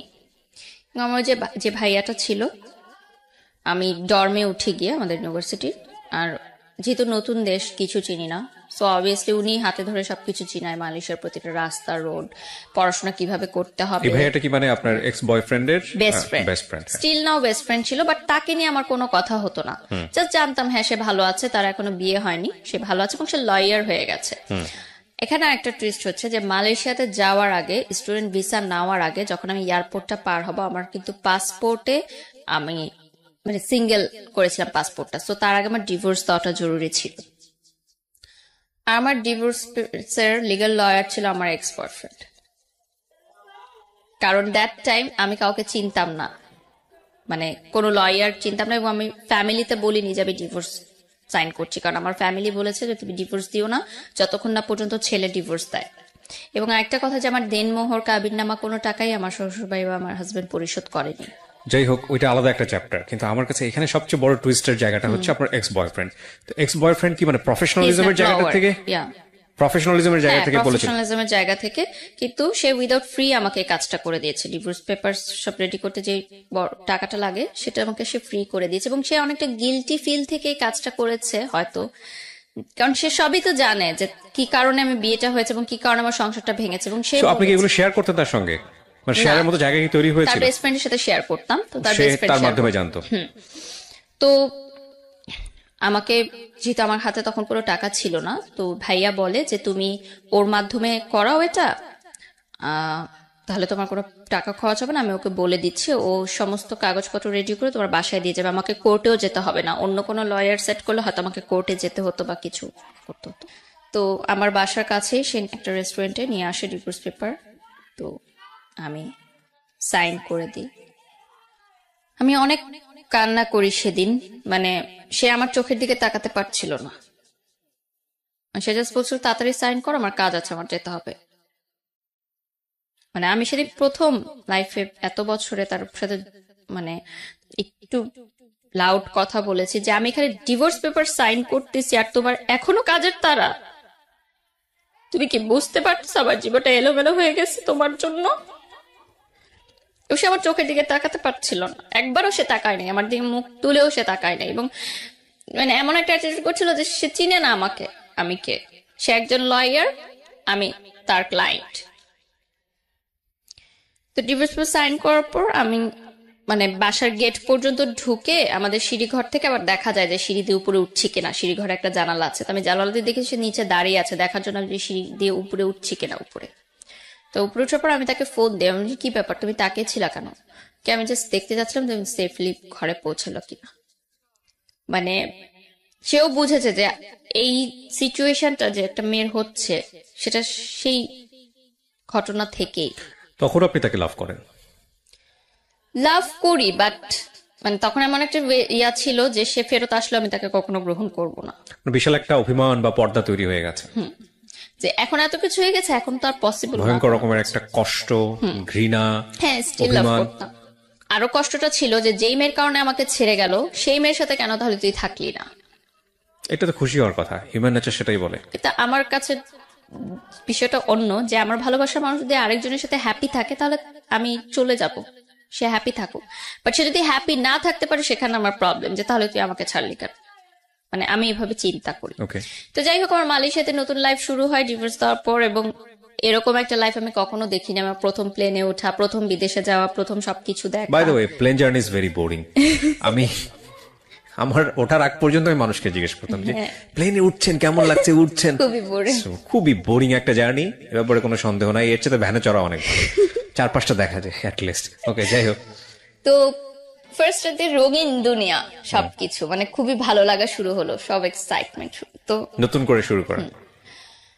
তো তার মধ্যেও কষ্টটা তো ছিলই। তো ওই যে যে বড় ভাইয়াটার কথা বললাম, that time he was single, এবং সে কিন্তু ছোট থেকে আমাকে দেখে আসছে যে আমি কিভাবে বড় হচ্ছি, একদম ক্লাস 7 থেকে। তো 1 মাস মালয়েশিয়াতে থাকার পর, মানে ওনার বন্ধুরাই আমার বন্ধু হয়ে গেল। উনি সবখানে আমাকে নিয়ে যেতেন ঘুরতে, বিভিন্ন মালয়েশিয়ার বিভিন্ন দর্শনীয় স্থান দেখাতে, ঘোরাটোরা হলো। 1 মাস পরে সে, মানে আমি হালকা হালকা বুঝতাম যে সে আমাকে পছন্দ করে, সামথিং। মানে থাকে না যে বন্ধু যে একটু বেশি, সম্পর্কটা একটু কেয়ারিংটা, তো আমি বুঝতে পারতাম যে মেবি সে আমাকে লাইক করে, বা হতে পারে এটা সিম্প্যাথির জায়গা থেকে, বা অনেক বছর ধরে চিনে, বা নতুন জায়গায় এসেছি, সেটাও আমি কখনো এক্সপ্রেস করিনি, যেটা আমি বুঝতে পারছি। তো মালয়েশিয়াতে যে টুইন টাওয়ার আছে, ওই টুইন টাওয়ারের সামনে সে একদিন রাতে আমাকে প্রপোজ করে যে আমি চাই না তুমি আর কষ্ট পাও, আমি চাই যে আমরা যেহেতু 10 বছর হয়ে গেছে তখন একসাথে আছি, সেটা যে হিসাবেই হোক, আমি চাই যে আমরা একসাথে থাকি বাকিটা জীবন। সেদিন আমার কিন্তু প্রথম টুইন টাওয়ার দেখতে যাওয়া মালয়েশিয়াতে, এবং ওই দিনই প্রপোজটা করে, এবং সে আমাকে বলে যে আমি এতদিন করিনি, আমি ওয়েট করছিলাম যে কবে টুইন টাওয়ার সামনে আসবে, এটাকে আমি সামনে করবো। তো আমার কাছে মনে হয় কি সেই সময় যে ভালোবাসা, বিয়ে এগুলো কোনো ব্যাপার না। ওনার সাথে যেহেতু আমার আন্ডারস্ট্যান্ডিং লেভেলটা অনেক ভালো ছিল, এবং 10 বছর একটা মানুষকে চিনি, তো আমার মনে হয়েছে যে ঠিক আছে, এখন ফ্রেন্ডশিপটাই না হয় আমার লাইফের হয়ে গেল। ওকে, ফাইন। মানে আপনার জায়গা থেকে সিগন্যালটা ছিল ইয়েস। ইয়েস ছিল, বাট আমি বলেছি যে আমরা একসাথে ফ্রেন্ডদের মতোই থাকবো, ঠিক আছে, রিলেশন থাকবে, বাট পরবর্তীতে আমরা দেখবো যেটা মানে বিয়ে করব আমরা, বাট এখন ফ্রেন্ড হিসেবে থাকবো। অ্যান্ড ফ্রেন্ড হিসেবেই ছিলাম, কজ 10 বছরের বন্ধুত্ব কিন্তু মানে রাতারাতি প্রেমের সম্পর্কে যায় না। হ্যাঁ। সো আমাদের মধ্যে না ভালোবাসা চেয়ে বড় ছিল কি, যে যে বন্ধুত্বের যে সম্পর্কটা, এবং কমফোর্ট জোনটা এমন ছিল যে আমি আমার বাবা মার সাথে যেটা বলতে পারতাম না, সেটা আমি ওনার সাথে বলতাম। তো দ্যাট টাইম আমি এতটা ব্রোকেন ছিলাম যে আমার মনে হয়েছে যে আমার কারো একটা হাত ধরা দরকার আমার বেঁচে থাকার জন্য। এবং সে আমাকে অনেক ভালোভাবে বুঝতো, লাইক আমি যদি মানে চুপও থাকতাম, কিছু নাও বলতাম, সে বলে দিত যে এখন ওর কফি খেতে ইচ্ছা করছে, বা এখনো পাস্তা খাবে, মানে আমি কিছু বলার আগে সেটা বলে দিত। তো এই জিনিসটা আমাকে অনেক অবাক করতো, যে একটা মানুষ এত ভালোভাবে কিভাবে আমাকে রিড করতে পারে। তো শুরু হলো আমার আরেকটা নতুন অধ্যায় লাইফের। সেই সময় সিকিউরিটিও কিন্তু একটা বড় ব্যাপার ছিল, নতুন দেশ, নতুন জায়গা, সবকিছু মিলেই পড়াশোনার হেল্পের ব্যাপারে, এবং একটা পার্ট টাইম জবও করতাম আমি ইনকামের জন্য। তো সবকিছু মিলে ওই সময় আমার দাদি মারা গেলেন, এবং আমার মনে আছে ফ্লাইটের আগের দিন আমার দাদি বলছিলেন, অনেক কান্নাকাটি করছিলেন যে যেও না মা, যেও না, যেও না দাদু, যেও না। তো বলছি কেন যাবো না, কেন, আমি তো আবার আসবো, কে যদি এটাই শেষ দেখা হয়। তখন আমি বলছি কেন এরকম কথা বলো, এরকম কথা কেন বলো, আমি তো আবার আসবো, আর মালয়েশিয়া তো কাছেই, আমি সেমিস্টার ব্রেকেই চলে আসবো। তো সে যখন মারা যায়, আমার পাসপোর্টটা ইউনিভার্সিটির কাছে ছিল। যারা বিদেশে পড়াশোনা করতে গেছেন তারা হয়তো জানেন যে কিছুদিন 15 দিন ওই ইউনিভার্সিটির কাছে পাসপোর্টটা জমা রাখতে হয়। তো আমি কিন্তু বাংলাদেশে যেতে পারিনি, আমার দাদিকে আমার শেষবার মতো আমি দেখতে পারিনি। তো ওই জায়গাটা আমাকে খুব কষ্ট দেয়, যে আজকে যদি আমার দাদি না হয়, আমার অন্য কেউ হতো, তাহলেও তো আমি যেতে পারতাম না। তাহলে এটা কোন জীবনে আমি আসলাম যে আল্লাহ না করুক যদি আজকে আরো কোনো বিপদ হতো তাও তুমি যেতে পারতাম না। আর আমি পাসপোর্টটা ভার্সিটি থেকে চেয়ে নিয়ে এসে যখন ফ্লাই করতাম ততক্ষণে তো অলরেডি জানাজা কমপ্লিট। তো যাই হোক, এই ধাক্কাটা খাওয়ার পর আমি পড়াশোনাও তেমন কিছু বুঝতে পারছিলাম না যে কি হচ্ছিল, কারণ পড়াশোনার পর একটা অনেক ব্রেকডাউন ছিল তো আমার, মানে আমার না মাথায় কিছু ঢুকছিল না পড়াশোনাটা আসলে। আর ওখানে তো ল্যাঙ্গুয়েজও একটু প্রবলেম হতো আমার। মালাই ইউনিভার্সিটি মানে যেটা ছিল ওখানে মালয় ভাষাটাই, ইংলিশটাই বলতো, বাট একটু মালয় অ্যাকসেন্টে বলতাম, ইংলিশটাও তো ভালো বুঝতাম না। এবং আম, আমাদের দেশের সাথে ওই দেশের পড়াশোনার ডিফারেন্সটা অনেক হিউজ। যারা গ্রাজুয়েশন কমপ্লিট করে বাহিরের দেশে মাস্টার্স করে তাদের জন্য একটু ইজি হয়, বাট যারা দেশ থেকে গ্রাজুয়েশন করে যায় তাদের কিন্তু অনেক বড় একটা ধাক্কা খেতে হয়। যারা আমার সাথে দেখছে যারা হয়তো রিলেট করতে পারবে, যাদের স্টাডি এক্সপিরিয়েন্স আছে। তো আমি ওই ধাক্কাটা খাই অনেক বড়। এবং ওখানে গিয়ে দেখি যে পড়াশোনাটা অনেক ম্যাথস, অনেক হিউজ, এবং নিজেকেই সবকিছু করতে হবে। টিচার তোমাকে এসে পড়িয়ে দিবে না। প্রাইভেট ভার্সিটিতে কি হতো, টিচাররা তোমাকে এসে পড়িয়ে দিত, এ কয়েকটা স্লাইড নাও পড়ো, এটাই এক্সাম হবে। ওরকম ছিল না, ওখানে ওপেন বুক এক্সাম হতো। I was like totally blank. এবং আমি এতটা মেন্টালি শকড ছিলাম সবকিছু নিয়ে যে পড়াটা মাথায় ঢুকছিলই না আমার কোনোভাবে। মানে আমি রাতে চিৎকার করে কাঁদতাম যে আমি পড়তে চাই না। এবং life was so lonely there, family নাই। আমি খুব ঘর কোনো মেয়ে ছিলাম, ডর্মে ছিলাম। খাবারের বুঝতাম না কি খাবার অর্ডার করতাম, ভাল মানে টেস্ট নাই, আবার চেঞ্জ করতাম, আবার অর্ডার করতাম। মানে এগুলো আমার মাথায় এতটা বেশি প্রেশার নিচ্ছিল যে আমি আর নিতে পারছিলাম না। আমি একটা বাচ্চাদের হোস্টেলে চাকরি করতাম, ওখানে বাচ্চাদের দেখাশোনা করার জন্য ছোট, সেটা 2 মাস করেছি। তারপর সেটাও আমি আর কন্টিনিউ করতে পারিনি। আমার আমার কোনো কিছুতে আমার মন বসছিল না টোটালি রূপে। সো আমার তখন প্রেজেন্ট যে বয়ফ্রেন্ড ছিলেন, ও বললো যে তুমি একটু বাংলাদেশে যাও। বয়ফ্রেন্ড বলতে আলটিমেটলি ফ্রেন্ড, বন্ধু। বাংলাদেশে যাও, to break now, you need a break, এবং তুমি একটু কাউন্সিলিং করাও। সেই সময় আমি বাংলাদেশে এসে প্রাভা হেলথ কেয়ার সেন্টারে 1 মাস আমি কাউন্সিলিং করাই। তো বাংলাদেশে আসার পর আমি মিডিয়াতেও কাজ করা শুরু করি, এবং ট্রিটমেন্ট নেওয়ার পর একটু ঠিক আছে সুস্থ হই। তো যেটা হয় যে আমি বলি যে ঠিক আছে এখন আমি আর মালয়েশিয়া ফেরত যেতে চাই না, আমি মাস্টার্স ড্রপ আউট, মাস্টার্স করতে চাই না, আর আমি পড়াশোনা করতে চাই না, আমি লাইফে সেটেলমেন্ট চাই। এবং আমি আমার ফ্যামিলি থেকে বলে যে স্বাভাবিকভাবেই তখন যে বয়সটা আমার ছিল, মানে 25 আগে বলছি, যে 24 বছরের কথা বলছি, মানে 1 বছর বা তার 1.5 বছর আগের কথা। আমি বলি যে আমি কমিটমেন্ট চাই, বাসায় বলো বিয়ের জন্য, কারণ আমি চাই না যে সেকেন্ড টাইম আমার বিয়ে নিয়ে কোনো প্রবলেম হবে। যদি বিয়ে পর্যন্ত না গায় আমি কন্টিনিউ করব না, এরকম আমার একটা থিঙ্কিং ছিল।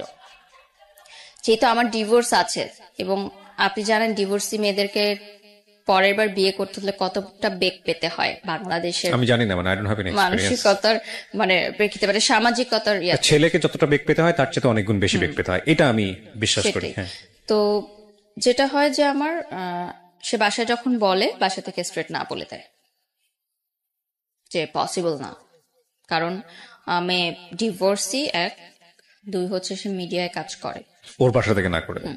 তারপরও মিডিয়ায় কাজ করে, এটা কিন্তু শুধু মেয়েদের সমস্যা না, এটা ছেলেদেরও সমস্যা। মানে মিডিয়ার মানুষ মানে মিডিয়ার মানুষ মানেই ধরে নেওয়া হয় যে এদের ঝামেলা আছে এবং সংসার টিকে না। সংসার টিকে না, এটা আসলে সংসার টিকে না বলতে যেটা যে শুধু তা না, মানে ক্যারেক্টারগত ব্যাপারও বলা হয়। এটা আমি বলছি না যে মিডিয়ার সবাই ধোয়া তুলসীর পাতা, নট লাইক দিস। প্রকাশ হয় বেশি, এক্স্যাক্টলি, ফোকাসড হয় অনেক বেশি। আই প্লিজ সাবস্ক্রাইব করতে ভুলবেন না, সাবস্ক্রাইব করার পরে নোটিফিকেশন বাটনটি অন করে নেবেন। ওকে, আমরা যেখানটায় ছিলাম, তারপরও সে বলে যে ঠিক আছে আমি পরবর্তীতে মানিয়ে নিব, আমরা চালিয়ে যাই। তো মানিয়ে নেওয়ার বিষয়টা আসলে পরবর্তীতে আর সে মানিয়ে নেওয়াটা আমি দেখলাম যে তার কিন্তু তখন মাস্টার্স কমপ্লিট, এবং সে অলরেডি ব্যবসা করছে, তার বাবার ব্যবসাটাই সে দেখে। এবং যেটা হলো যে একটা টাইমে আমি বুঝতে পারলাম যে সে আমার জন্য বিয়ে করতে পারছে না, তার বিয়েটা আটকে আছে শুধুমাত্র আমার জন্য, তার ফ্যামিলি থেকে বিয়ের চাপ দিচ্ছে, সে আমাকেও ছাড়তে পারছে না। এবং একটা টাইমে গিয়ে আমি বুঝলাম যে এটা আসলে লাভ না, এটা আসলে সিম্প্যাথি ছিল, একটা করুণা ছিল। সে ছোট থেকে আমাকে যেভাবে দেখে এসেছে, তার একটা করুণা সৃষ্টি হয়েছে আমার জন্য, যে সেই করুণা থেকে সে আমার সাথে রিলেশনে গেছে। That was not love. Same thing again. কারণ লাভের যে সম্পর্কগুলো থাকে, বয়ফ্রেন্ড গার্লফ্রেন্ডের যে সম্পর্কটা থাকে সেটা ছিল না, কিন্তু ওই হলো পার্টি মাস্তি, ফ্রেন্ড দোস্ত, তুই তুই ডাকতাম আমি তাকে। মানে এত টাইম যাওয়ার পর আমি মনে হচ্ছে যে ওই ক্লাস 7 প্রেমটা কিন্তু আমি আর পাইনি। মানে ওই প্রেমটাই আমাকে নাড়া দেয়। যে আমি তো প্রেম ওভাবেই করতে চেয়েছি যে তার বাসার সামনে দিয়ে গেলে আমার হার্টবিট বেশি হবে, তার নামটা শুনলে আমার মানে অস্থির লাগবে, তার জন্য আমি অলওয়েজ ওয়েট করব। আমি জানি না এই অসহ্য যন্ত্রণাগুলো মানুষ কেন এতটা পছন্দ করে। So, ভয়ঙ্কর যন্ত্রণা জনক তো জিনিস। মনে হলো যে এটা শুধু বন্ধুত্ব, ফ্রেন্ডশিপ এন্ড মানে একটা বলে না লাইক এন্ড লাভের মধ্যে কিন্তু একটা খুব চিকুন একটা লাইন আছে। ওকে। সেই লাইনটা কিন্তু অনেকে বুঝতে পারে না। অনেকে লাইকটা কিন্তু লাভ মনে করে, বাট এটা কিন্তু পরবর্তীতে গিয়ে মানুষ রিয়েলাইজ করে যে টু থিংস আর ডিফারেন্ট, এবং এটাকে এক করাটা কিন্তু বোকামি। কারণ লাইক নিয়ে আসলে বেশি দিন চলা যায় না। একটা মানুষকে পছন্দ করেন সেটা নিয়ে আসলে সংসার করা যায় না। তো সামহাও যেটা আমি বুঝতে পারলাম যে আমার তরফ থেকে এবং তার তরফ থেকেও জিনিসটা মিউচুয়ালি আন্ডারস্ট্যান্ডিং এ জিনিসটা হলো যে ঠিক আছে, আমি অন্য জায়গায় ট্রাই করব, আমি অন্য জায়গায় বিয়ের জন্য দেখবো, তুমি তোমার বিয়ের জন্য দেখো। এর মধ্যে তার বাবা মার সাথে আমার একবার সিটিং হয়। তার বাবা মা আমাকে মানে বলে যে আমাদের ফ্যামিলিতে এরকম কোনো ইয়া নেই যে ডিভোর্সি মেয়ে আমরা বিয়ে দেওয়াই, এবং তুমি একসময় নাচ করতে, মিডিয়াতে কাজ করো, এখনো বিয়ের পর মিডিয়াতে কাজ করতে পারবে না, হিজাব পড়তে হবে এবং ডিভোর্সি ব্যাপারটা এটা গোপন রাখতে হবে ফ্যামিলি